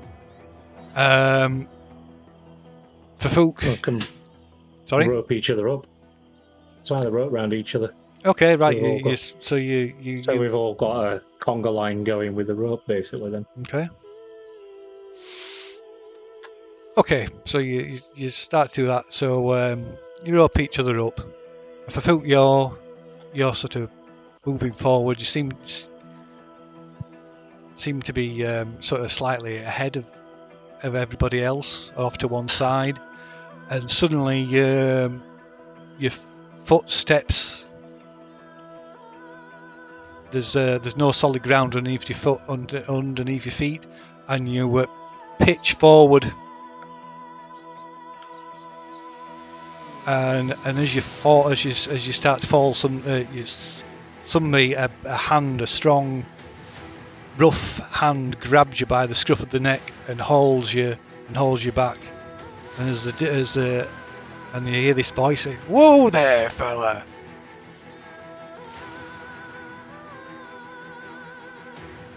And as they do, this mist suddenly clears, and you find yourself just teetering on the edge of this massive, like 200 or 300 foot drop. and the others sort of like strung, like, scattered out behind you, tied to this rope, and grabbing a hold of you is you're surprised to see a familiar face. Dyson. No. Hello there, young fella. Oh, it's Asherak. Asherak just saved my life. That's awesome. Thanks, Asherak. It's Mudpooper. It's Mud Pooper. It's Mudgrow, the turtle. Who's Mudcraw? Oh, fucking turtles! Jesus Christ! We met. him Oh, on yes, that yes, Turtle Island thing. Snout of Omgar. Sorry, it's been so long I'd forgotten about it. Life is a maze, my young friend. And Obtow seems has led me to you.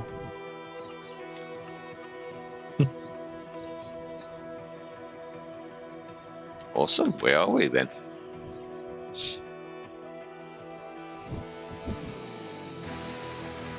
You were in Chult, do you not remember? I know we're in Chult. We're specifically in Chult. Mudcraws. Lovely to see you, of course, but I think we are a little lost at this time. If you could tell us where we are, that would be very helpful. So it plonks you down on the floor for a moment, goes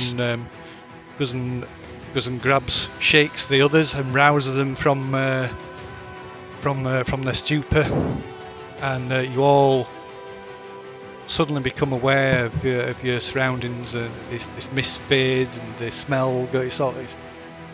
The smell and the acrid smell and the taste just fades, and you find yourselves near, like I said, near this edge of this big top of this big ravine. Just like me, just a few steps away from stepping over the edge, and are greeted by Mudgraw.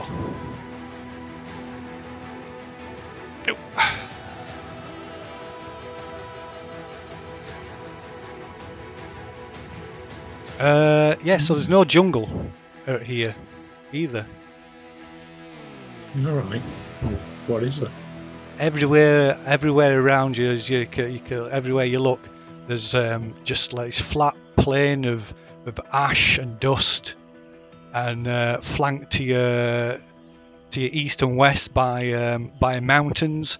To the south, you can see the coast and the sea stretching out, and an island with a volcano upon it, and like this. You can see there's like big walls of like steam rising up from the coastline, where lava from volcanoes like empties out into the bay.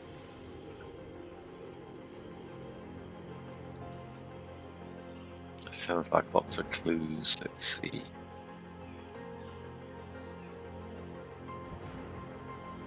Are you lost, friends?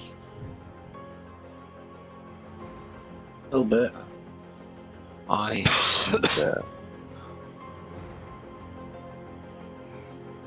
I wonder if we're near something called the Land of Ash and Smoke. That you are! You're near the cauldron. What have you been doing down here?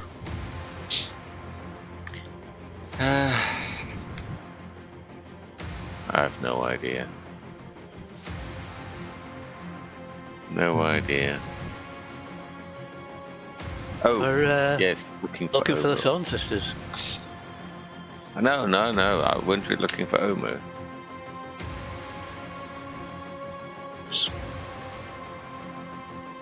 I mean, if we're going to go all the way back, then we were going to go into the Aldani Basin, weren't we?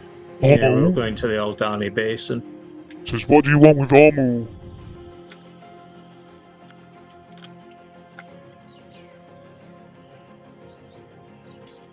There's someone we need to find in there and kill.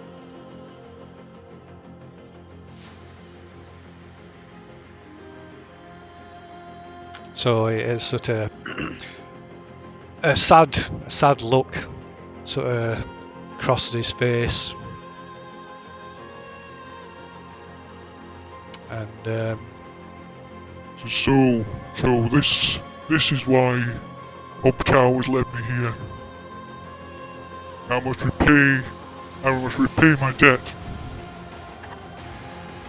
I can take you to Omu. What? That would be amazing.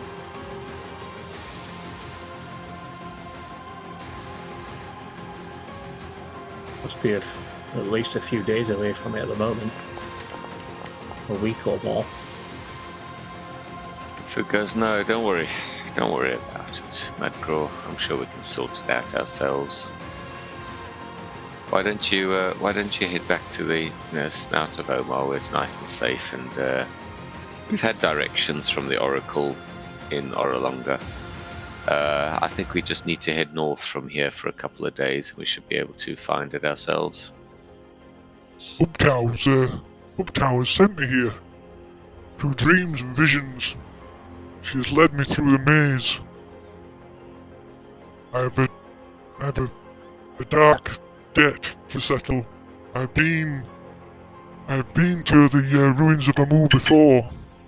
I once took a group of explorers there. About a year past now. And I'm ashamed to say I fled and left them to their fate. I'll Is this the whisper person to. that's got I was got going the to say, guilt? I was just going to whisper to Fafuk. I think that's the guilt part of the thing that we were told by the Naga. So I think we're better off letting him lead, him lead us. You could be right. But I mean, Madgraw, you don't have to come with. You just have to describe the route we need to follow, and we could take it ourselves. You could, only a guide can take you there. You can walk within 200 feet and easily miss it. Omu is well hidden. It lies just to the north. But only one who's been there can guarantee to lead you safely to the ruins. And I have... Uptown has shown me I have a debt to settle. Guilt of my past actions rests upon me.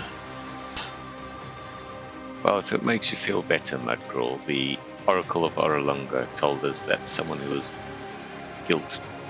guilt-ridden would show us the way. So, turns out, Obtao's obligation on you and our sort of what do you call it? Oracle's pronouncements, divination, prediction, seem to line up quite nicely. So, how far are we, Madgraw?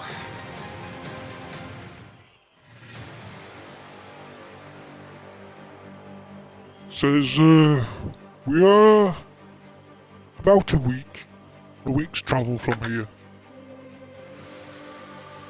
I know good trails that will speed us on our way. But there are many dangers before we even reach the ruins.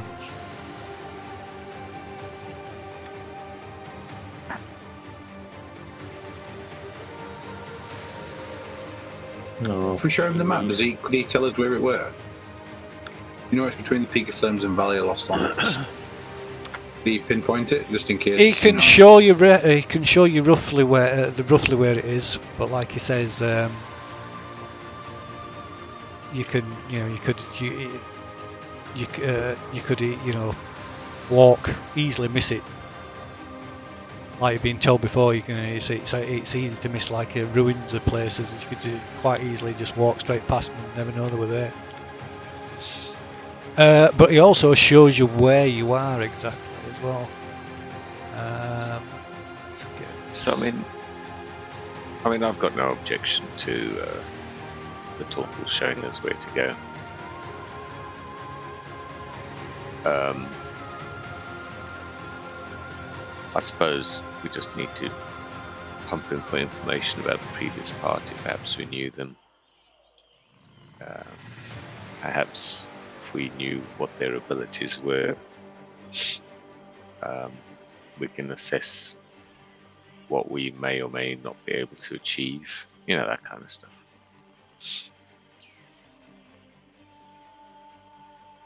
Hey, I was just thinking, with my new skeleton hand, I must be amazing on the loot.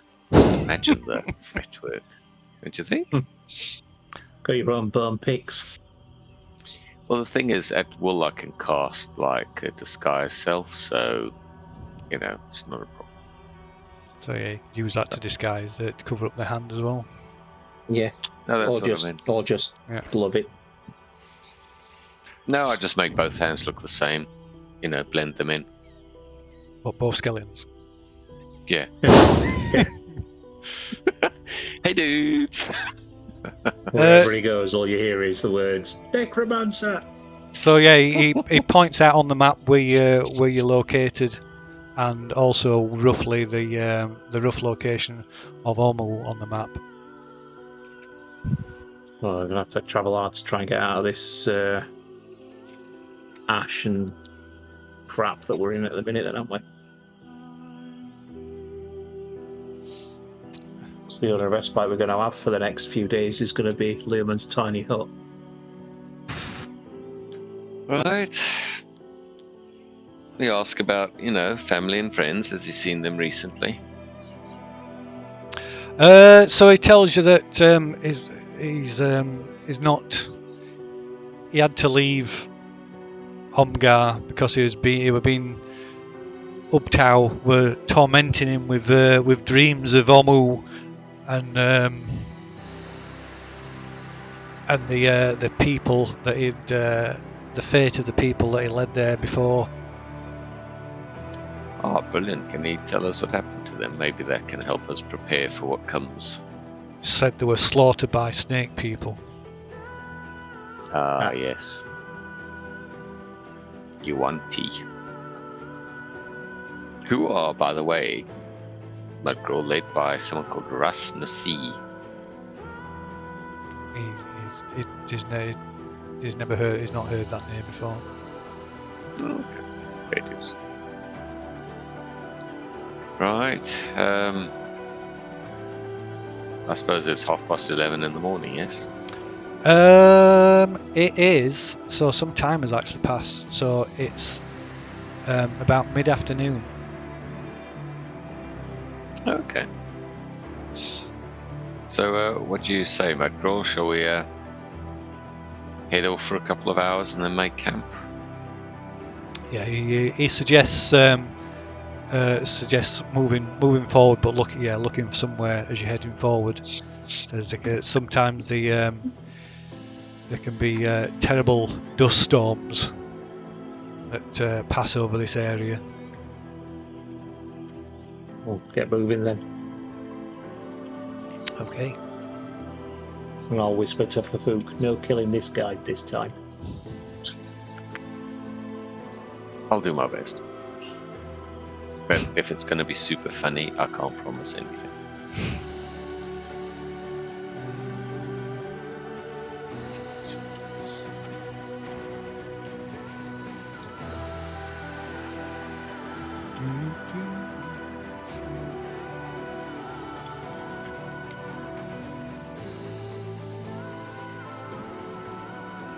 Okay, so as you head forward, Mudgraw tells you that you must be that you have to be really cautious. He knows, like I said, he knows of several of a safe path, or what should be a safe path through the land of ash and smoke, using like crevasses and old lava tubes. Can bypass much of the area where it should be able to bypass much of the area without any trouble. But it says you have to be on the lookout because the place is populated by fire newts and a dragon hunts. A dragon hunts, claims this area as its one of its hunting grounds. Not a red dragon by any chance, is it? Yes. Yeah, I think we saw it flying over near the Aldani Basin. Well, what was the name of the place? The Ataz Kahakla. Hakla. Yeah. Oh, hey, does Mudgraw know of a guy called Azaka? No, he's not familiar with that name. Is he aware of a guy by the name of Salida? No. Oh, okay. Well, they're both dead. If it comes up, they're both dead. Says he doesn't. He's not. So it turns out he's not. He's not like a member of the of that guild of guides. In fact, he didn't even seem to know about it. Oh yeah, no, that's fair enough. Anyway, we just shoot the breeze, really, as we carefully proceed, looking for fire newts and dragons. Okay, so you carry on, you head forward. Like I say, it takes you down into like crevasses and through lava tubes that take you underground briefly. This whole place is like completely and utterly barren, and it's a good 20 to 40 degrees hotter than the rest of the island, and there's no. So it's like 1,000,000 degrees anyway. So now it's like 1,000,000 plus 40. It's ridiculously hot here. Okay. Fafuk ups his water intake, and is impressed when he takes a slash that it evaporates before it hits the ground. Yeah, it literally does. So water that you spill here, it evaporates in front of your eyes. Kid like to join his friend and teaching him, a halfling saying for this, the activity what we do is called throwing a yellow. Is what? We halflings, what we have been doing, number one, we call this throwing a yellow. Throwing a yellow. Yeah, that's the slang for it. Okay, now you learned something from the big wizard me. Fafuk says the only thing he's learnt is don't piss into the wind. Yeah, that's another one. I mean, you can do it, but it comes back on you. Yeah, exactly. But it does stop you getting athlete's foot, which is a bit of a benefit. Okay. Anyway, we chit chat as we can. Yeah, we have small talk. Okay, so you travel. You only travel for about an hour or so, and till Mudgraw insists that you stop, and he finally gets you to camp down in one of the lava tubes. Big enough for Learman's tiny hut? It's not, no. It says this will provide it says it's safe and it'll provide shelter from the elements. Cool.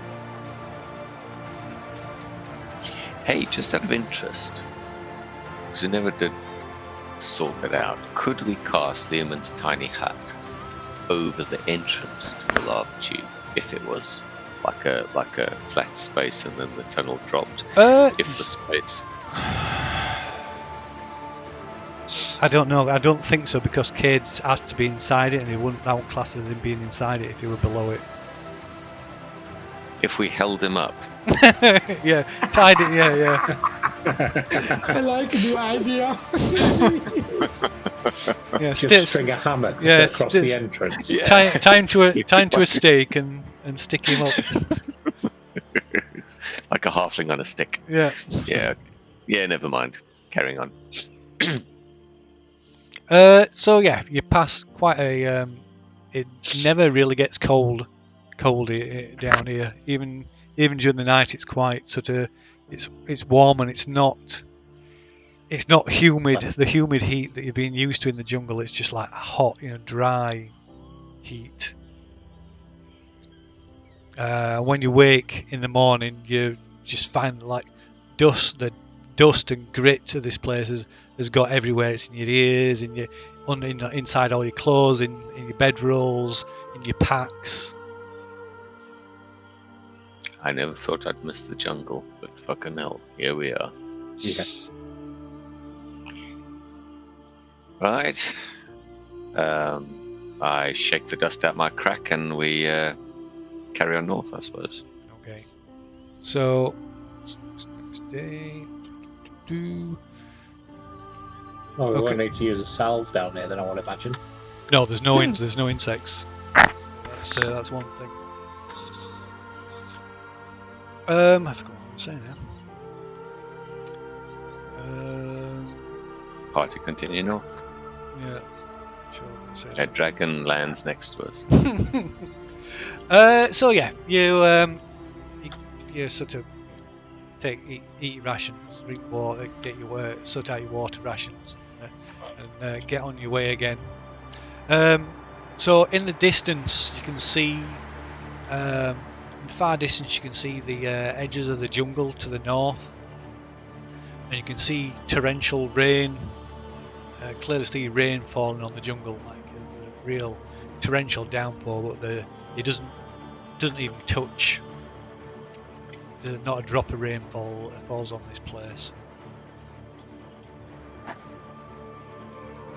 So throughout the day and through the next few days, Mudgraw is good to his word and he guides you safely across this desolate landscape.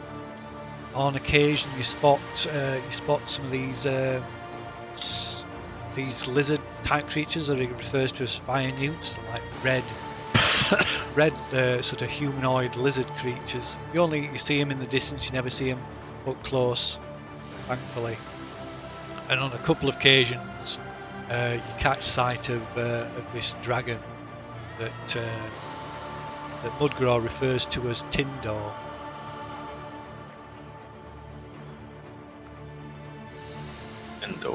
Tindor.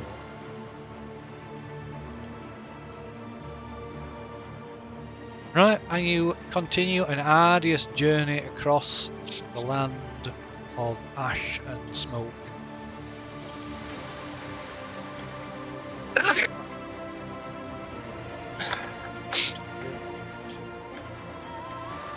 Till finally you reach the edge of the jungle again.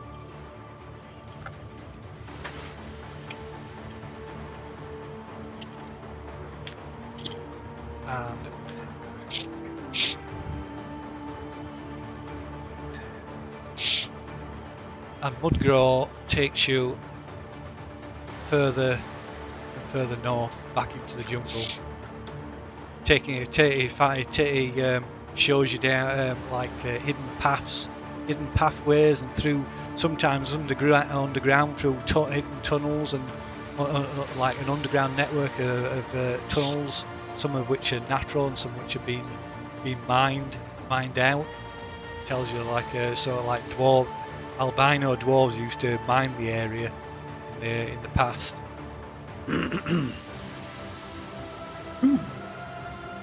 Till eventually, after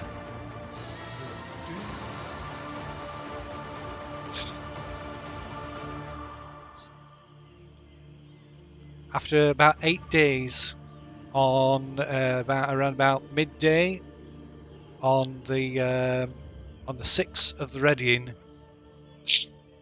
you break through the jungle and look down upon the ruins of the lost city of Omu. Ooh.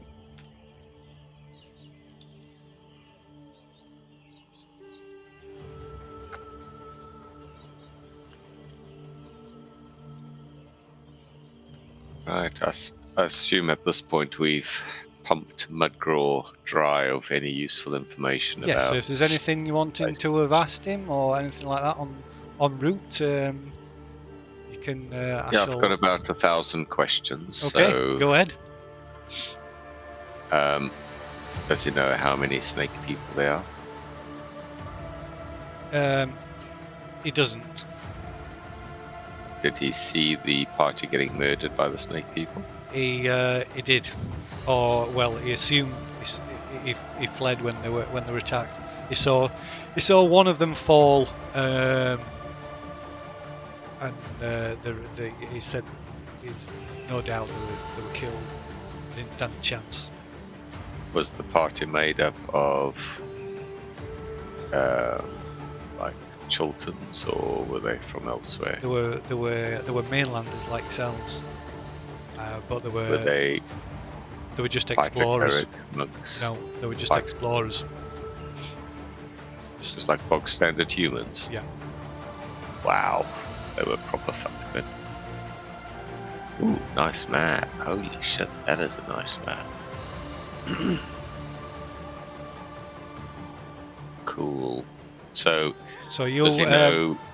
you arrive or here. Right, scene.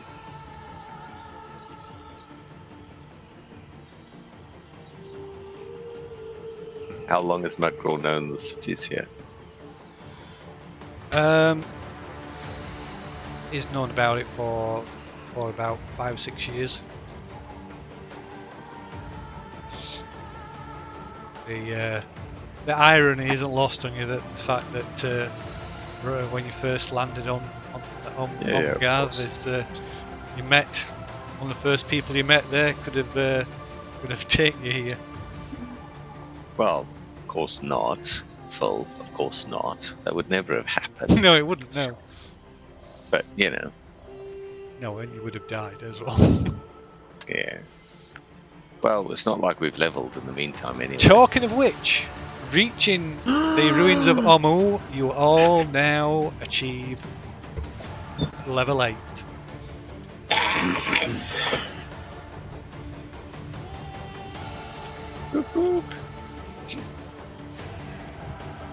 we're all bottom of the level 8, or are you giving us XP to take us to level 8? No, you just you're at Omu. Yay! Join us to level now. It's up to you. So, just a little bit. Right, so the jungle parts to reveal a dead city enclosed by sheer cliffs. Ruined buildings and stone boulevards rise like ghosts from the floor of the misty basin. Colourful birds glide overhead. A waterfall pours into the basin, creating a swollen river that floods much of the city before draining into a deep rift filled with molten lava.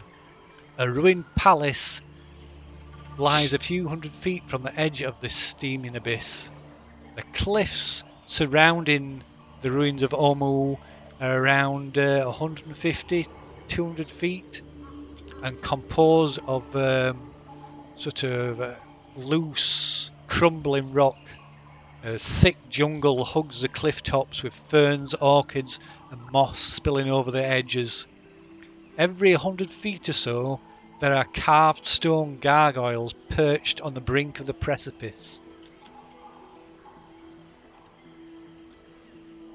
So every few hundred feet. Yep.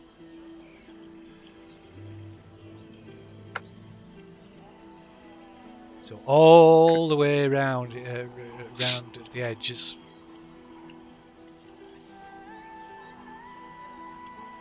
So this is the waterfall that it mentions.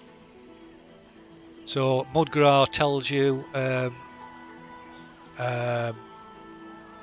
he took the explorers into Omu through down the like what it presumes is one of the old original roadways that led into some like steps at the southwest edge of the ruin, which is down here if you can see it. But he says well done, Obold. But he believes that it's you could possibly climb down the cliffs, although it looks really dangerous. He believes it's possible to access the ruins from the waterfall in the northeast corner as well.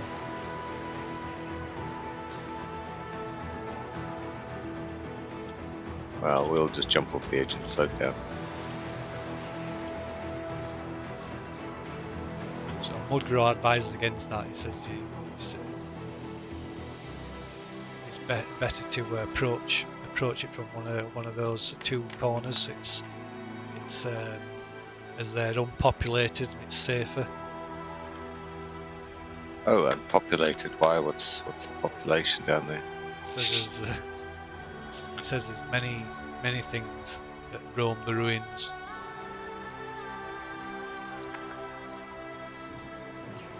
Not just snake people. Well, we've got the telescope, right? So we could probably spend a bit of time, like a couple of hours, sort of scoping the place out yeah, from you a could. bit of cover. You could. Just Good to try and make out bits and bats.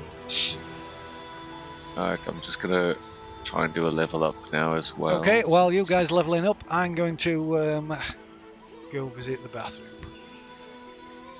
I'll do that too. Where's the level up button again? Top there right it corner is. of mine. What happened? Did my bloody mouse double click again? As soon as you put in your 34,000 XP, that button in the top right of the character sheet on mine started glowing. Glowing? Yeah. Oh yes, it does like a slow.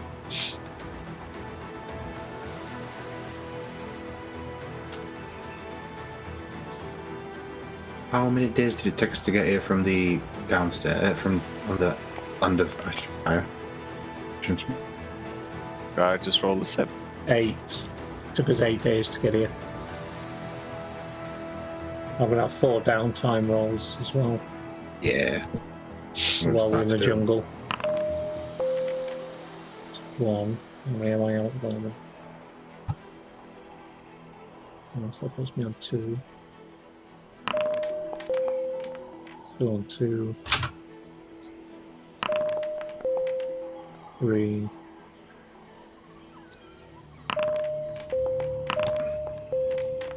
4, so that gives me one of these.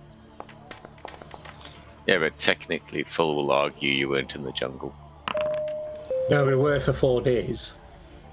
True. There were 4 days in the jungle.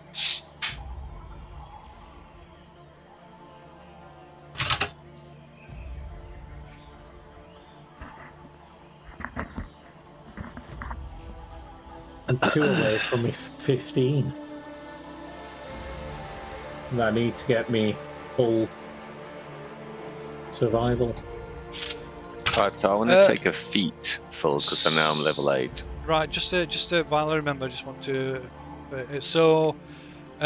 Tackling and Obol, you complete that task now, that downtime task. Oh, Oh, just cool. roll for that. Oh, nice one.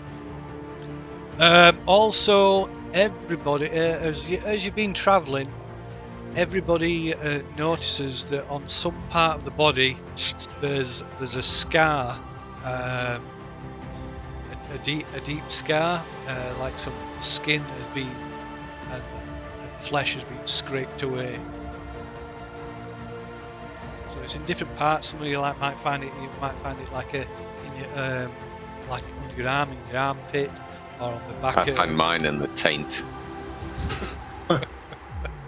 In the back of your leg or whatever. And the party only notice it when I'm bending over to pick something out of my toes, butt naked, and everyone's like, "Whoa, where'd that scar come from?" And he's like, "What scar?"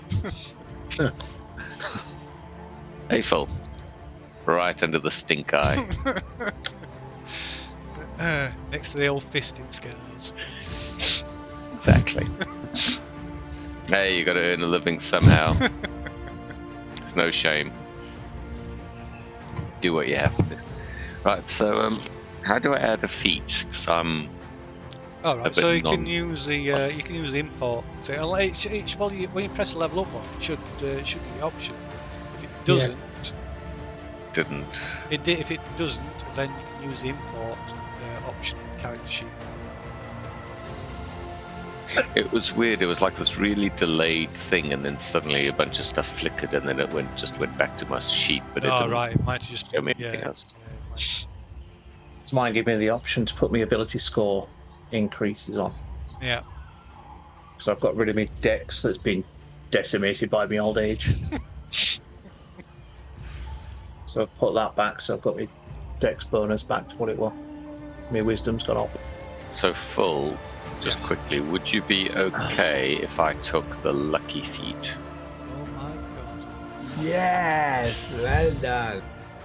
Well, I don't think has it got any restrictions? No. No, I'm just asking because I figured it might be something that could cause. It's from the player's handbook. It's 3 rolls between long rests. 3 rolls. You have 3 luck points whenever you make it. If you want, if that's what you want, you take it. Fits with the character anyway, doesn't it? Well, it was a feat I planned for my level 8 from when I hit level 2, so because I just felt it fit with the character. Been tainted by the dirty halfling. I have picked a feat as well. Phil. Sorry? I have picked a feat as well. Okay. Telekinesis or telekinetic. Oh my god, you little rat bastard. You went for that one, haven't you? I've been trying to do that for a year, boy. For a year. Telekinesis. Telekinetic. Yeah, it's like a Fey bloodline type thing where it boosts your mage hand and it gives you the ability to manipulate objects. And you can plus one telekinetic to your... feet. Yep. Yeah. There's a couple of them now, I think, from Tasha's. Yeah, there's like different versions. I'm just trying to think, actually. Basically, I can push people 5 feet. Increase your intelligence score, wisdom or charisma by 1 to a maximum of 20. You learn mage hand cantrip if you don't already. You can cast it without verbal or somatic components, and you can make the spectral hand invisible. If you already know this spell, its range increases by 30 feet when you cast it. Its spellcasting ability is the ability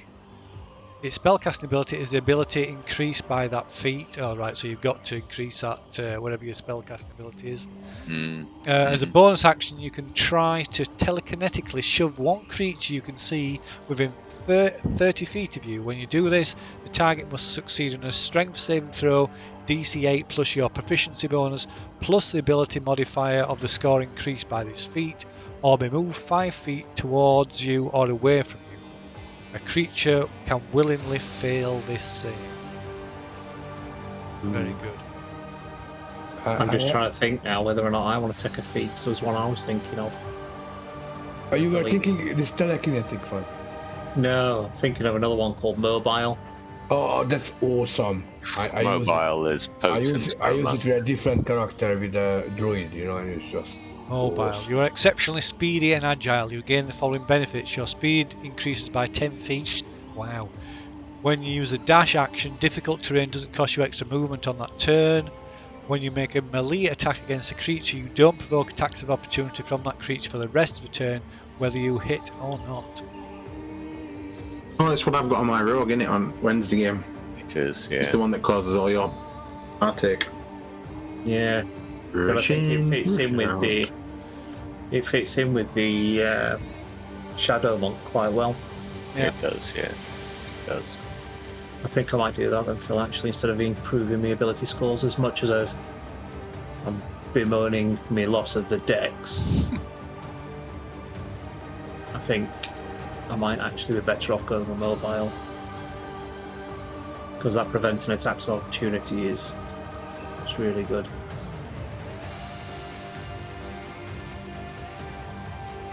How do I import that then? You can go to the import and you can import feats. Yeah. Import. There's a feat section. Yeah, there's On a your feat character sheet, section. import option. I ain't got an import option. No, you do the 3 dots, one above each other at the top right. Click on that, it opens the importer, and then you can decide once you click on that, it lets you choose what you want to bring in. I ain't got 3 dots. So, I have there. Yeah, It's on Mine's on the pop-out version, that's why it's not showing. Ah, right. So let's try that then. No, not doing anything. Oh my god, man. Now the bloody pop-up for leveling says for prepared spell, cleric is enabled. Beats. Mobile. Okay, I don't know if my character, she's going to go haywire now because the pop-up that previously was invisible now suddenly showed up. Right. Find source. Just have to check things if it hadn't doubled up on stuff then. Yeah, I'm just going through it now. What? Sorry, Kieran. Where's the list? Oh, is it on that? Yeah, that's it. I found it. Don't matter. Okay. Just pause time. Mobile. So while you're there, Mudgraw sort of fills you in on what his knowledge is limited of the action of Omu. So it's only what he's observed from a distance. So amongst living amongst the ruins of Omu, there's the Yantai, snake people, creatures called grungs that are like frog-like humanoids. Things he recalls moldies that are like some kind of plant people. And also some small dragonkin.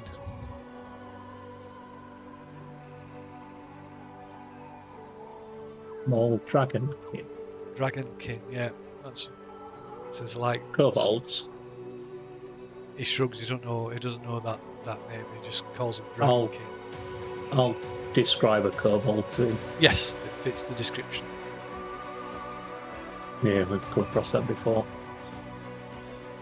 Kobolds. Yeah. Kobolds been doing it. They're like the rats of D&D. They get everywhere. Okay.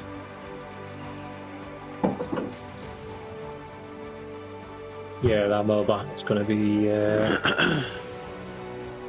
quite effective. So, Phil, just while we're here and we're not doing too much, how do I indicate pre-prepared spells? Why is your character called for foot 28? Yeah, I changed his level? name to put my I changed it to put my age in because I couldn't find a Oh, place to right, put my right. age, so I just stuck my age in there. Sorry, what were you asking? How do you do? What? Sorry. So I've got a list of spells which I imported because they were 4th level spells, but then I just realised all I've got is this massive 4th list, and I haven't indicated which ones specifically I've memorised. Oh, prepared. Seems So a if you little- look on the list to the right hand side, there's like a Yeah. little star sun symbol, and you click Yeah. on that to show which ones are prepared. If you look, some Gotcha. of them are already highlighted to turn like a kind of dark red Right. colour. Okay, right now I've got 32 prepared, which is not right, No, so I'll no. sort that out. Yeah. Cool.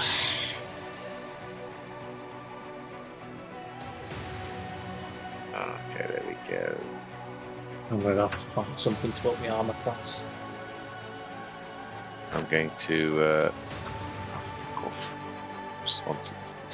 I'm going to Don't go think grab I've got the the- root. Grab. I've got the lowest armor class out of the group, I think. Now. What's your armor class? 16. 13. Oh, okay. I'm talking about, sorry. My halfling is like a shield of steel. That was a good one.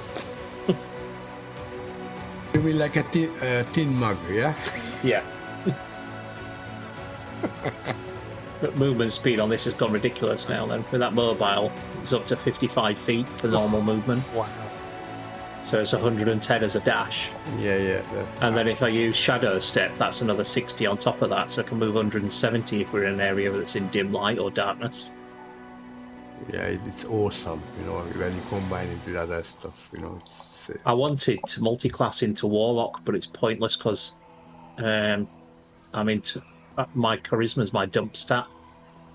Because I didn't realise at the beginning that I'd want to multi-class, but when I was reading into the Shadow Monk stuff, Warlock tends to be a good one to multi-class into. Because they can get abyssal vision or something like that, so they can see through magical darkness. Yeah. And then that's when darkness actually becomes really good. Because I've never cast darkness on anyone yet, because it's been pointless. But if I multi-class into Warlock, it becomes really good then.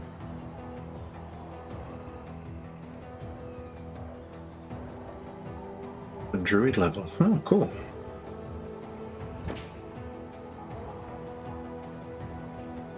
Oh. Did really well on that hit roll as well. I rolled maximum for my hits. I think I'm going to take average. I was debating whether to take the average, because now in my rolls I was going to get a 1 for my hit roll. But it actually rolled an 8. I usually roll shit. Yeah. So I got 10 this time, so up to 64 hit points now in total.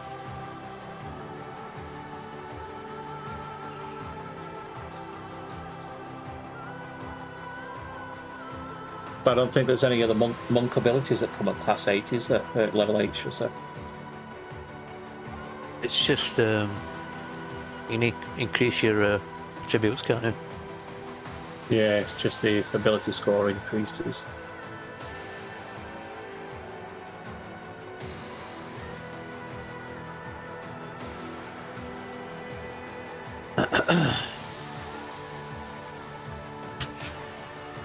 Seven, 8.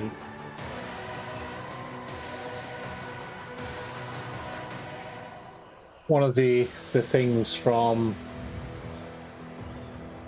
Unearthed Arcana class feature variants is proficiency versatility.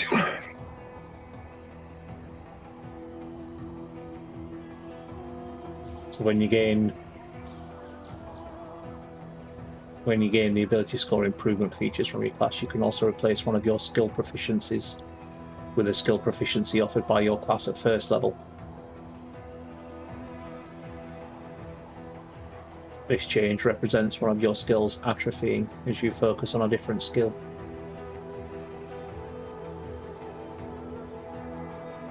Oh, that seems to be whenever there's an ability score increase.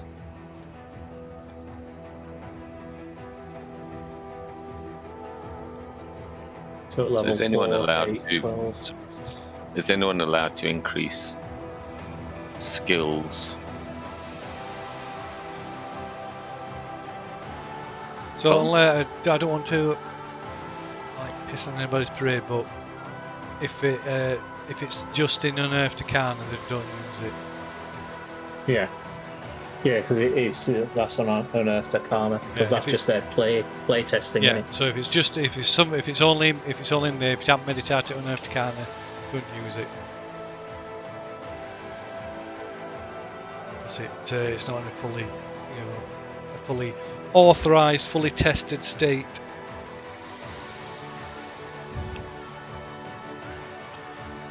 Because there are some other stuff in there that's from Ashes. Yeah, stuff. Yeah, so stuff has made it from. Well, yeah, well, that's what happens, doesn't it? Stuff that makes it from Unearthed Arcana eventually makes it into one of those. Yeah, because it says these are optional features for monks, because there's 3rd, 4th, and 5th. But most of the stuff from that's made it into Tasha's you can use. Because there is a healing ability, not as good as Lee's. Apart from possibly the cooking magic cakes. No. There's a Draw the line at healing. cooking magic cakes. So it's quickened healing. As an action, you can spend 2 chi points and roll a martial arts die, and then you regain a number of hit points equal to the number rolled plus your proficiency bonus. Nice. And focused aim is you can spend 1 to 3 chi points to increase your attack roll by 2 for each chi point you spend, potentially turning the miss into a hit. And what's the other one? If you spend 1 chi point or more as part of your action on your turn, you can make one attack with an unarmed strike or a monk weapon as a bonus action before the end of the turn. Nice. So does that give you an extra bonus action attack then? So it's like flurry of blows. That doesn't make sense. No, it won't give you an extra bonus action. You only ever get one bonus action. Yeah, but you get one on unarmed attack as a bonus action anyway, without spending a chi point. Yeah. You spend a chi point to get flurry of blows, which gives you an extra bonus action attack. Well, you get 2 unarmed attacks instead of 1 as a bonus action. Yeah. But then does that stack? Because it doesn't. That just. What is it make you're sense. looking at? Sorry. Chi fueled attack, 3rd level monk optional feature.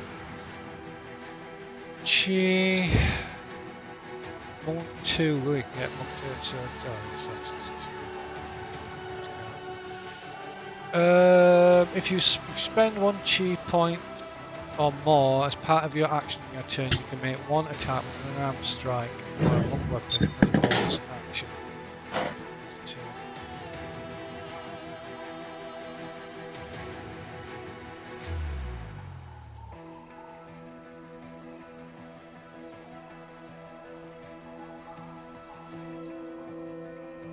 So I think it's just if you've not spending a chi point to trigger that. It's just if you spent a chi point doing something else.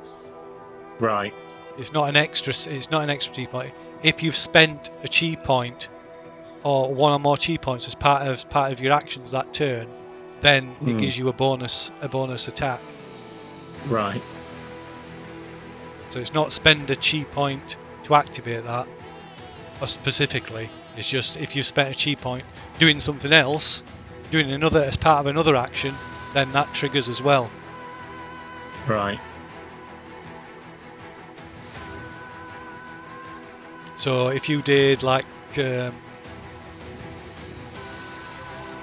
don't know, stunning strike, say, then that would chi point spent do something stunning strike. It would also trigger that. Right. Okay.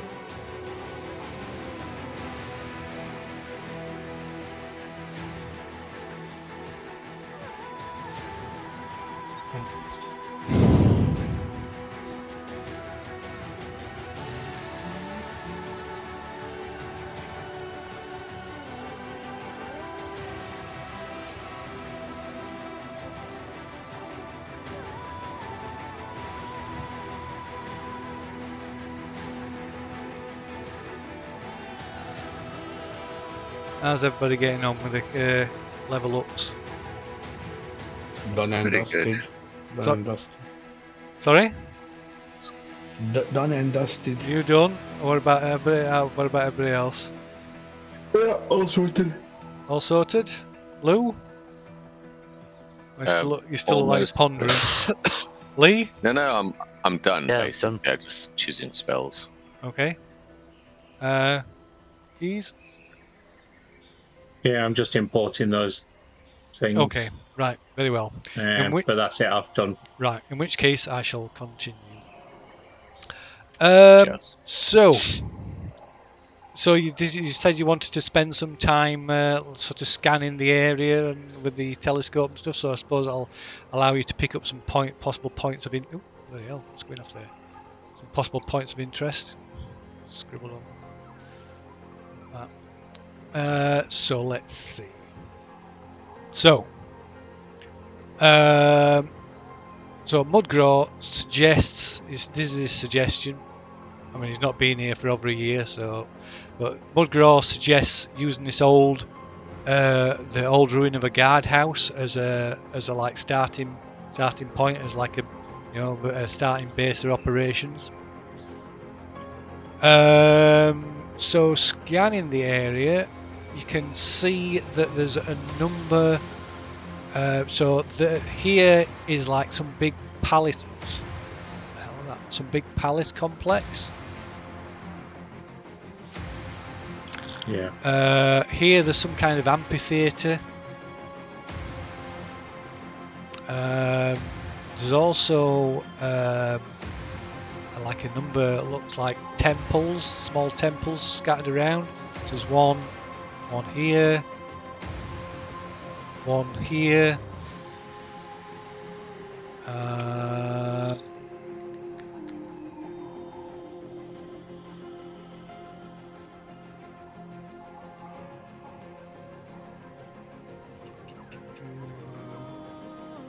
One Now we know here.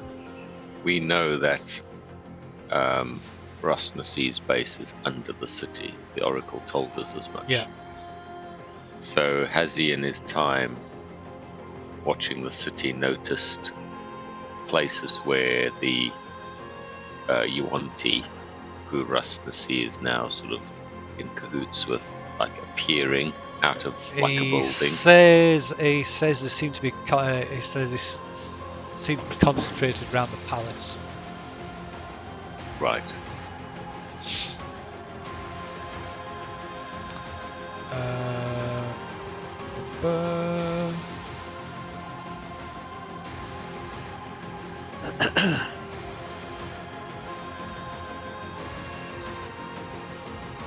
Yeah, There's that palace another look like? temple here.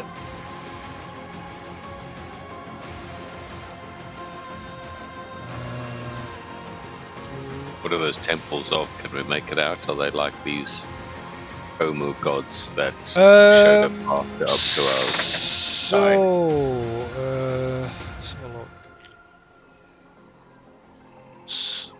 So yeah, the ones that ones that are close by, it looks like they're these animal spirit,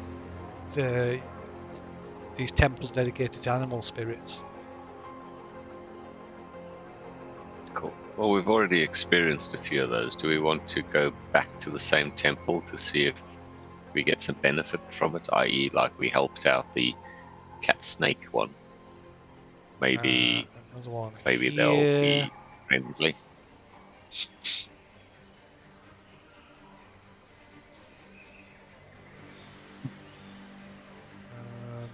Another one. Can we here. recognise which ones are for which trickster gods? Some of the Based on our so thing the close before. so the closer ones, some of the closer ones you can, because they're close enough to be able to. Oh, mind you, it's the actual scale is this isn't that big, so it's maybe there's a scale at the bottom of the map, and it's 1,000 feet.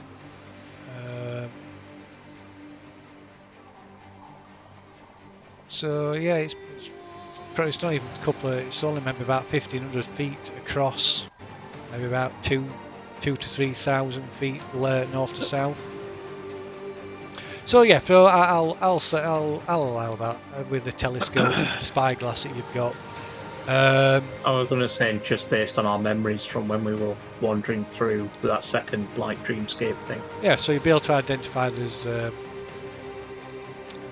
let's see if they've got. I'm not sure if they've got. I'll have to check. I'll have to check see if they've got anything on them that are identifiable.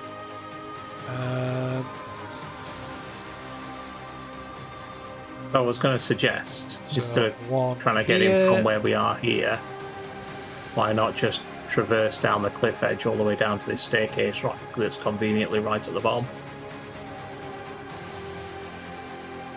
Next to the temple. I'm for food would be thinking in terms of, hey, they didn't work out so well for the previous party.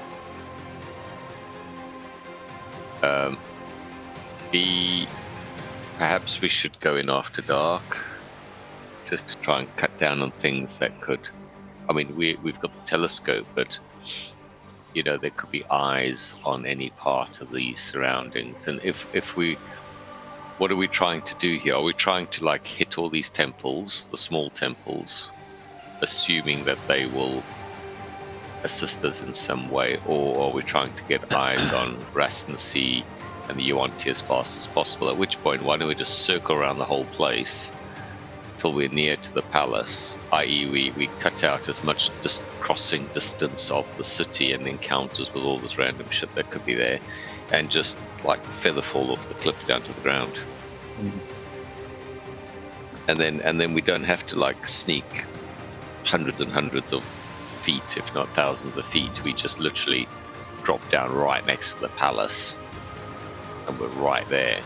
But if we want to go to these other temples, perhaps maybe these temples have things that could be of use to us, or maybe these animal spirit gods would support us in some way.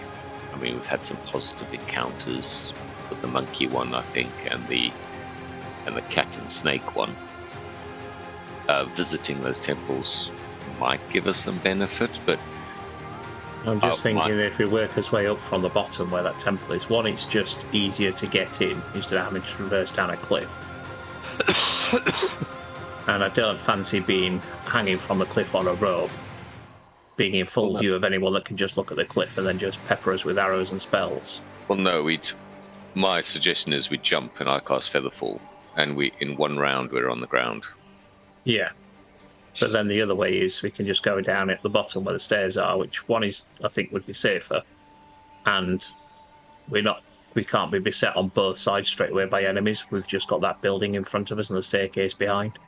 Yeah, no, understood, but think of it this way. If I was a bunch of Yuan-Ti in a sunken city and up to no god, what are the two places I'd have a watch on, ready to defend? It would be the stairs. You know, it's the only way you can go in easily on foot. If nothing else, you want to keep the zombies out or whatever. So I'd say it's too easy to go in that way. Yeah.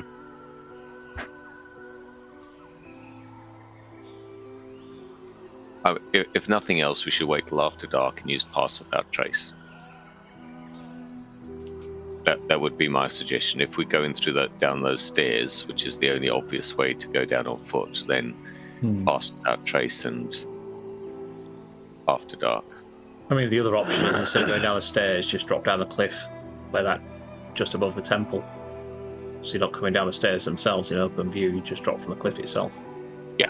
Yeah, so I mean that would be my suggestion, is that depending on which temple we want to go to, we approach to the nearest point on the cliff and just drop off the edge using Featherfall.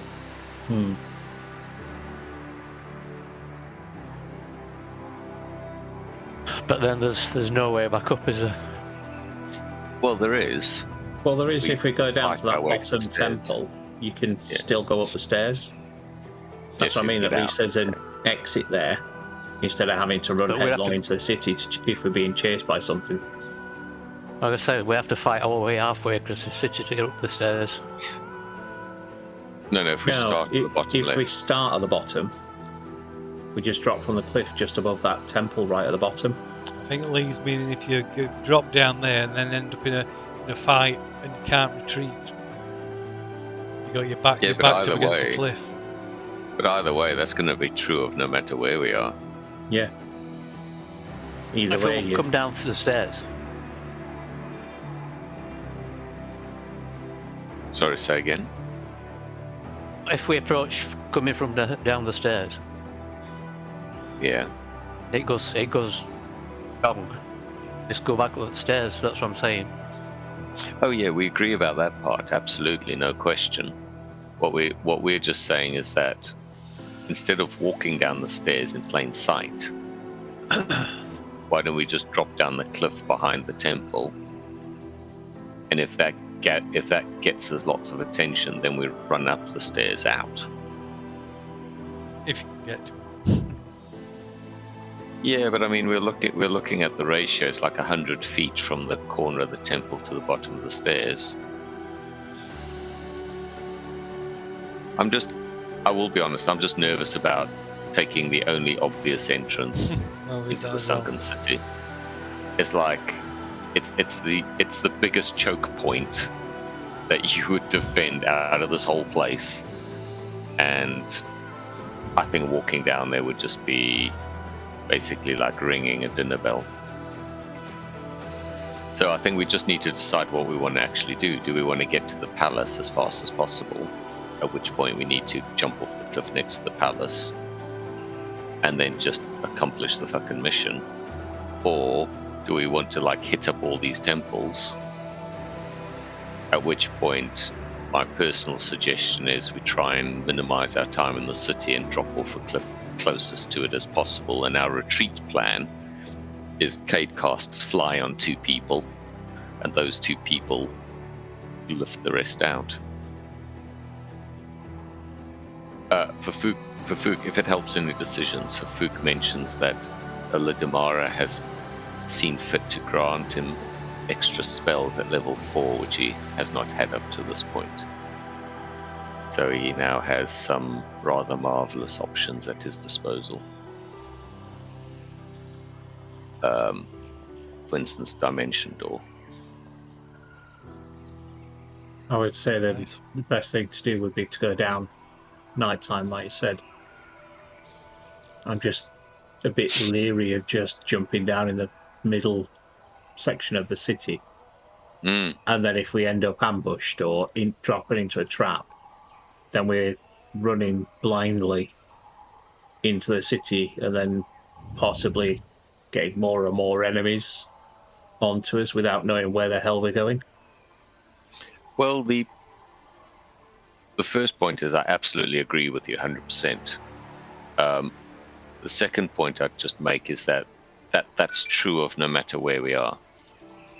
Yes, so we can choose a better point for the ingress than just jumping in the middle, and then, like I said, if an ambush is there, having to run blindly in, possibly and probably into more and more enemies. Well, Whereas no, if we choose a better point of ingress that has an exit point where we know we can just exit straight back out, like Lee said, that's a better option. I understand what you're saying. I'm just my personal suspicion is that if we go down those steps, we're guaranteed to get attention. While if we go down the side, why don't we make our way down there and then wait until nightfall, and then someone can scout around and check and see if there is, like you said, the perceived guard that's down there to keep out zombies, etc. If zombies are down this far. Ow! Bloody hell, that hurt. Has the other 2 party members got any input? Tackling and Cade? No. Nothing? I think I'd just end up muddying the waters. I'm happy to go with whatever everybody in the group decides. I would investigate everything. That's a better approach in my opinion. yeah, I think going after dark and scouting is probably the best first step. I would agree. So who's doing that? I assume our Shadow Monk with the Shadow Step ability would be the best person to scout after dark. You what, sorry, Lee? Shadow Ninja? Shadow Ninja. Yeah. Yeah. So Mudgraw says that once you've decided what your course of action is, he'll go about setting up like a base camp, a safe distance away from the ruins. Mudgraw, what did they want to do? Sorry? What did the other party do? Where did they make their way in? They went down the steps, but there was some way into the city before they were attacked.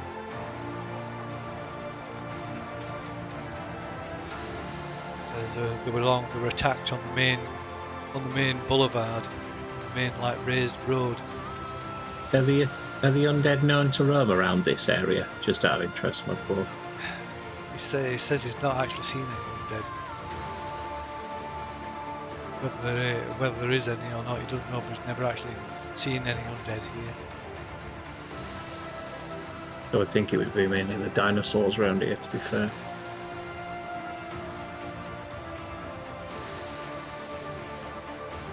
Okay, so we wait after dark and then do some scouts. Yeah, I think going down near the steps will be the better option. So I think we'd be better off making us camp down there and then waiting until near dark. Awesome. Okay, well, while you're talking, you hear a sort of kind of tuneless humming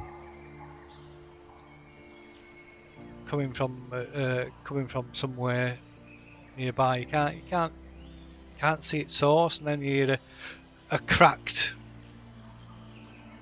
but kind of like pleasant voice strike up a not a song, more of like spoken, like as if they're speaking the song rather than actually singing it.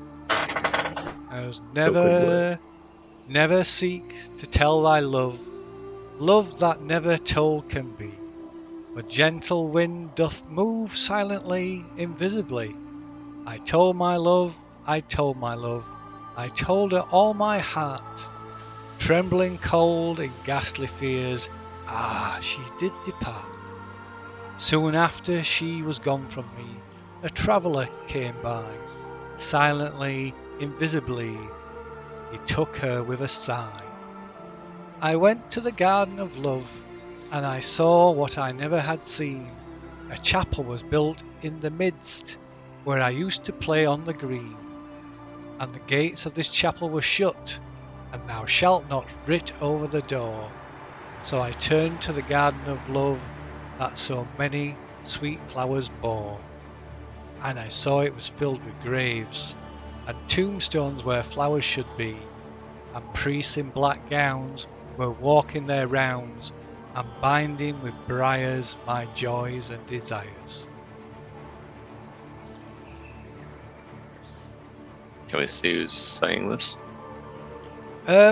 So as the last sort of verse, as they finish the last verse, you can hear this plucking of an instrument, and you see perched up in a tree a gangly looking man with a hooked nose and a slightly balding head, with a lute in his hands, and you recognise him. It's yes. He Who's smiles. Greetings, my friends. It's been a long time. It's a dude from Rossington, the bard. Yes, that's what I was thinking. The bard from Ossington. Oh, It's you wouldn't be Cuckoo. happy with me.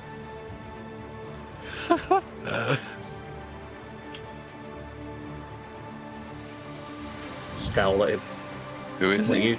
What are you doing here? It's Cuckoo. Ooh. Sorry, it's been so long. Who is it? You know, in that village, you know, Dyson's The- friend. The bard. Oh, that wasn't. we had that fight when we The were demon bard. dude. Yeah. Demon dude. when Yeah. we were at disadvantage and everything was against us. Do you remember that? Yeah. The And we demon decked him dude. so hard he liked it.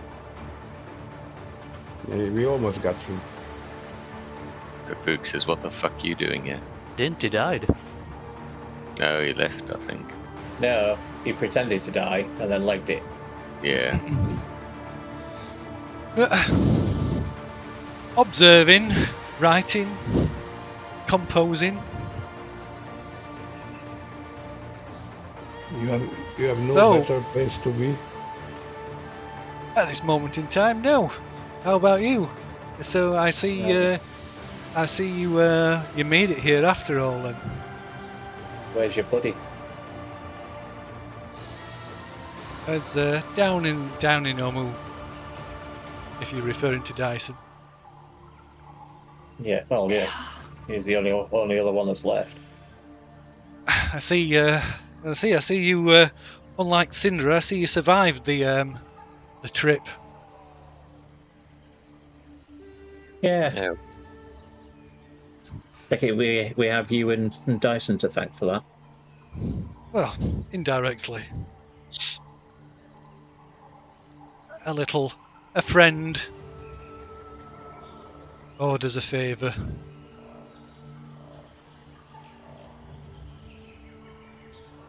Dyson will be interested to hear that you've arrived. He did wonder if you'd eventually turn up. What's Dyson's skin in this game then, hey?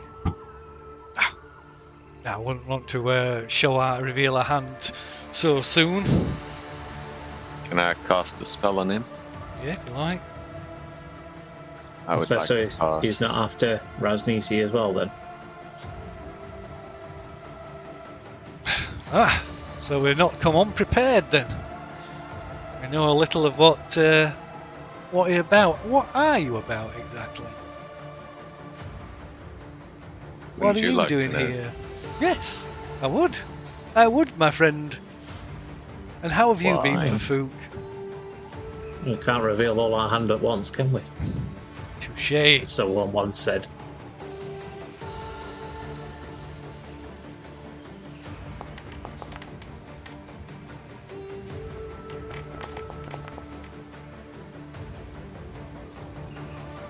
First doing on the 7.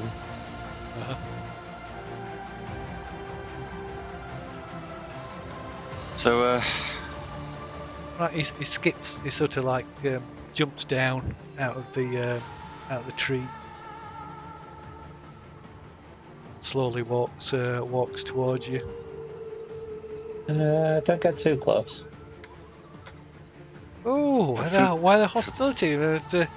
If anything, I should be annoyed, but water under the bridge. Fafook would like to cast at him a spell. Give me a second. It's a brand new spell. He's only just learnt it. Okay.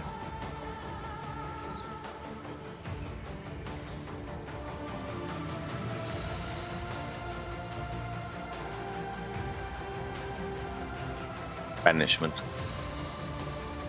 Okay. Right.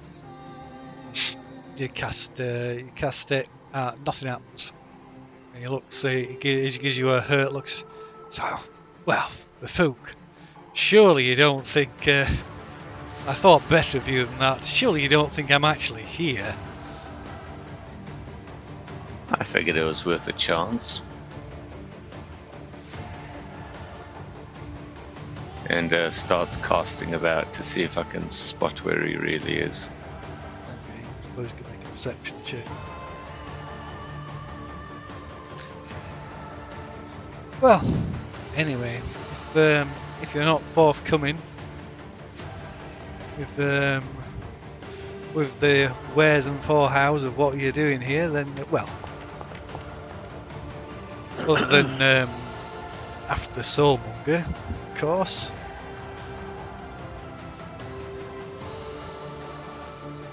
I presume you've learnt as much that it's here somewhere. Don't know what you're talking about. We're here for all the treasure. You know us, filled with avarice. We want all the gold. I think you're a few decades too late for treasure. I don't know. Once we kill all the kobolds, I'm sure we'll have all theirs. Right, chuckles. Well, I believe I've other matters to attend to. But I shall pass on your greetings to Dyson. Yeah, please tell him to fuck off and die. Toodles. Right, and he turns and walks away. Starts walking away, and as he walks away, he just like sort of it just fades out and disappears.